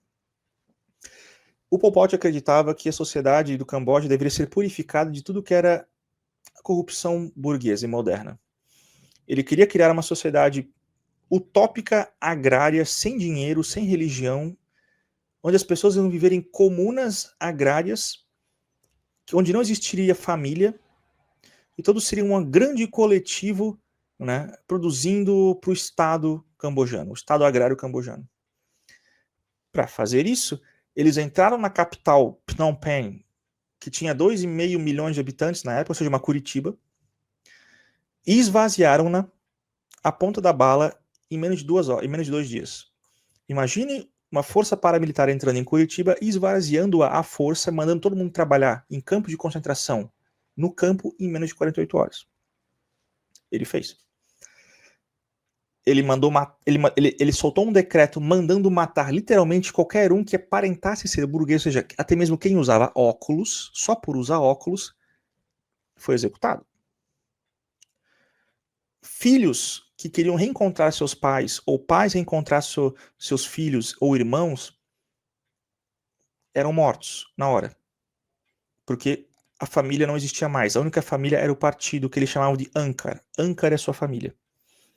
Então, se você quisesse reencontrar sua família de fato, mostrar afeto a ela ou ajudá-la, você estaria traindo a coletividade e o Angkar. Isso logo você era exterminado. Mataram velhos, jovens, mataram a maioria dos profissionais especializados como advogados, médicos, engenheiros, não sei o que, toda a classe intelectual e especializada de profissionais foi exterminada por ser burguês. E eles matavam qualquer um, até mesmo crianças que eram filhos de inimigos políticos, porque eles não queriam que elas crescessem e vingassem os pais. E para poupar balas, eles matavam crianças arremessando-as em árvores. E fizeram isso durante 3 anos, sistematicamente no país inteiro. E para você ter uma ideia, eles abriram uma prisão em Phnom Penh chamada Tuol Sleng, que é S21, o nome que até hoje é um museu lá do genocídio. Essa prisão passaram cerca de 25 mil pessoas. Todos que passaram foram registrados com fotos e tudo, né? Eles deixaram os registros lá. Dessas 25 mil que passaram, apenas 7 sobreviveram.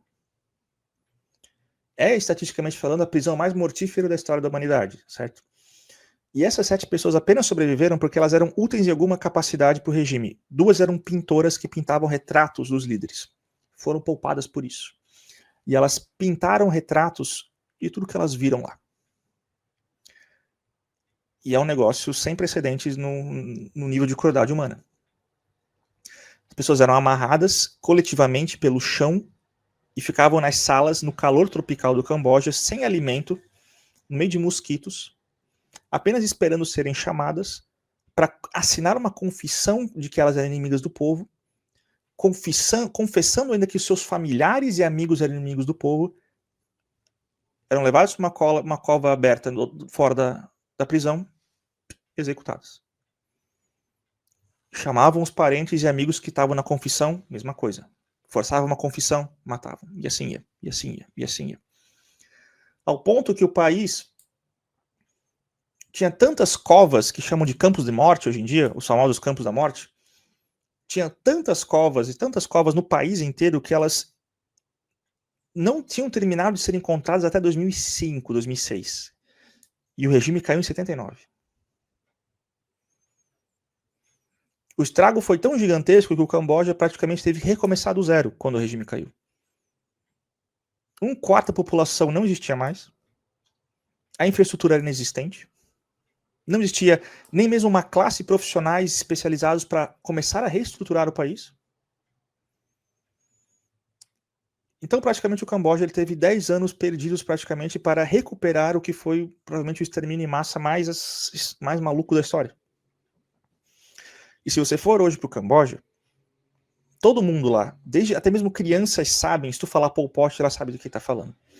Porque toda família tem uma história de quem a família perdeu no genocídio. Toda família sabe disso. Todo mundo lá tem uma história e sabe dizer exatamente quem da família morreu no genocídio. É como se fosse um divisor de águas no país, assim. Existe o antes do Pol Pot e o depois do Pol Pot, né? Então, pode desculpa, Professor, pode terminar, desculpa. Não, na escala da loucura assassina, o Pol Pot, ele é o campeão de longe, assim. Nem Hitler, nem Stalin, nem Mao se compararam à loucura que eles fizeram no Camboja. Assim, é um negócio absolutamente aterrorizante, assim, em todos os sentidos. Então eles superam ou não o Gengis Khan? Em números, não, né? Obviamente, mas em proporção, em tempo de assassinato, sim. Não tem ninguém. Não tem ninguém que supera eles hoje em dia nesse quesito. Ninguém. Eles são os campeões em assassinato em massa, em velocidade e extermínio, assim. Não tem ninguém igual. Nem Gengis Khan. Não, nem Gengis Khan. Eles transformaram o país inteiro numa máquina de assassinatos. Literalmente só se matava naquele país durante 3 anos e meio. O que mais me chocou no filme é porque a Angelina Jolie, ela focou muito naquele campo das crianças soldados ali, né? Perfeito. Foi a menina tentando proteger os irmãozinhos e comendo cobra. Perfeito. Nossa, isso mexeu comigo num nível... Assim, nem as crianças, a maioria dos guardas, pasme, a maioria das pessoas que mataram gente pro Pol Pot, os guardas revolucionários tinham menos de 18 anos. Praticamente uma boa parte de uma geração inteira, foi transformada em assassinos de um regime comunista. Muitas delas não eram nem maduras, tipo essa prisão que eu falei, S21 ali, né? Ela era gerida por um professor de matemática, que era o líder da prisão, o camarada Doik, mas os subalternos eram a maioria jovens de 14 a 18 anos, que haviam sido recrutados antes de Pol Pot chegar ao poder na Guerra Civil e foram mandados para a prisão para acabar com inimigos do povo. E eles foram doutrinados a pensar que eles estavam salvando o país deles dos inimigos do povo. Mas eram jovens que praticamente mataram milhares e milhares de pessoas. E esses jovens depois cresceram e foram ostracizados da comunidade cambojana, e muitos deles não conseguiram suportar a pressão de perceber que eles eram meros assassinos dos seus compatriotas, né? Depressão, alcoolismo e suicídio nessa galera aí foi incrível, assim, né? É que é chamado de transtorno de estresse pós-traumático, né? Com certeza. Você é visto como um pária da sua sociedade, você se vê como um assassino sem nenhum sentido, tudo que você acreditava era uma mentira, e você foi cúmplice em assassinar seus familiares, seus amigos, tudo por uma causa que era uma mentira. E aí, tá demais, né? Porra, pesado. Como todo esquerdista, muita coisa muito louca aí no meio. É loucura, cara. E não tem um livro traduzido sobre o Pol Pot e o Câmara Vermelho em português, tá? Não tem um livro. Então, mais um livro que o professor vai traduzir e vai trazer pra gente. Boa, exatamente. Cai do céu aqui o livro pra mim, pode deixar. Mais um livro aqui que a gente já está aguardando, professor, muito obrigada. Vai sair ano que vem, fica tranquilo, a Camila vai anunciar, tá? Professor, completamos 2 horas e 2 minutos. Eu quero agradecer o senhor. As portas da TVD aqui do canal do Silvio estão sempre abertas. Quando o senhor quiser, é só me avisar que a gente volta. Quando eu quiser, eu chamo também, tá? Perfeito. Eu agradeço muito a oportunidade, sempre uma honra, muito divertido e um papo muito inteligente com você, Camila. É difícil encontrar interlocutores assim, estudiosos, né, que de fato se empenham em estudar o assunto, que vão conversar e falar sobre, tá? É difícil, você mesmo deve saber, porque você entrevistou muita gente. Mas eu agradeço muito o seu convite, eu sempre estou disponível para conversar com você e com o Silvio, tá? Pode me chamar. E a gente também, professor, porque o Silvio tem um carinho muito grande pelo senhor, eu também tenho. Gosto de conversar com o senhor, porque é difícil a gente conhecer um professor de história, de direita, que é simpático e ainda quer dar entrevista. São coisas raras que a gente aproveita ali, a gente guarda numa caixinha, guarda numa prateleira, que é para não perder nunca. Pessoal, quero agradecer muito, muito vocês que nos acompanharam até aqui. Muita gente me manda mensagem no Instagram, até peço desculpa por não conseguir responder no privado todo mundo, só que eu já vou deixar aqui avisado, pode baixar, pode cortar, pode repostar, pode marcar a gente nas redes sociais, aqui ninguém tem problema com audiovisual, eu não dou strike, a TVD não dá strike, Silvio Navarro não dá strike. que a gente não gosta é quando tira-se do contexto. E aí, tirar do contexto é sacanagem, e sim, de fato, a gente pede para derrubar o vídeo. Quer cortar? Usa o contexto. Quer fazer react? Faz o react no contexto do vídeo, sem tirar do contexto, sem causar constrangimento a ninguém. Fechou? Então, fiquem todos com Deus e a gente se encontra amanhã neste mesmo horário. Tchau. Tchau, tchau, pessoal.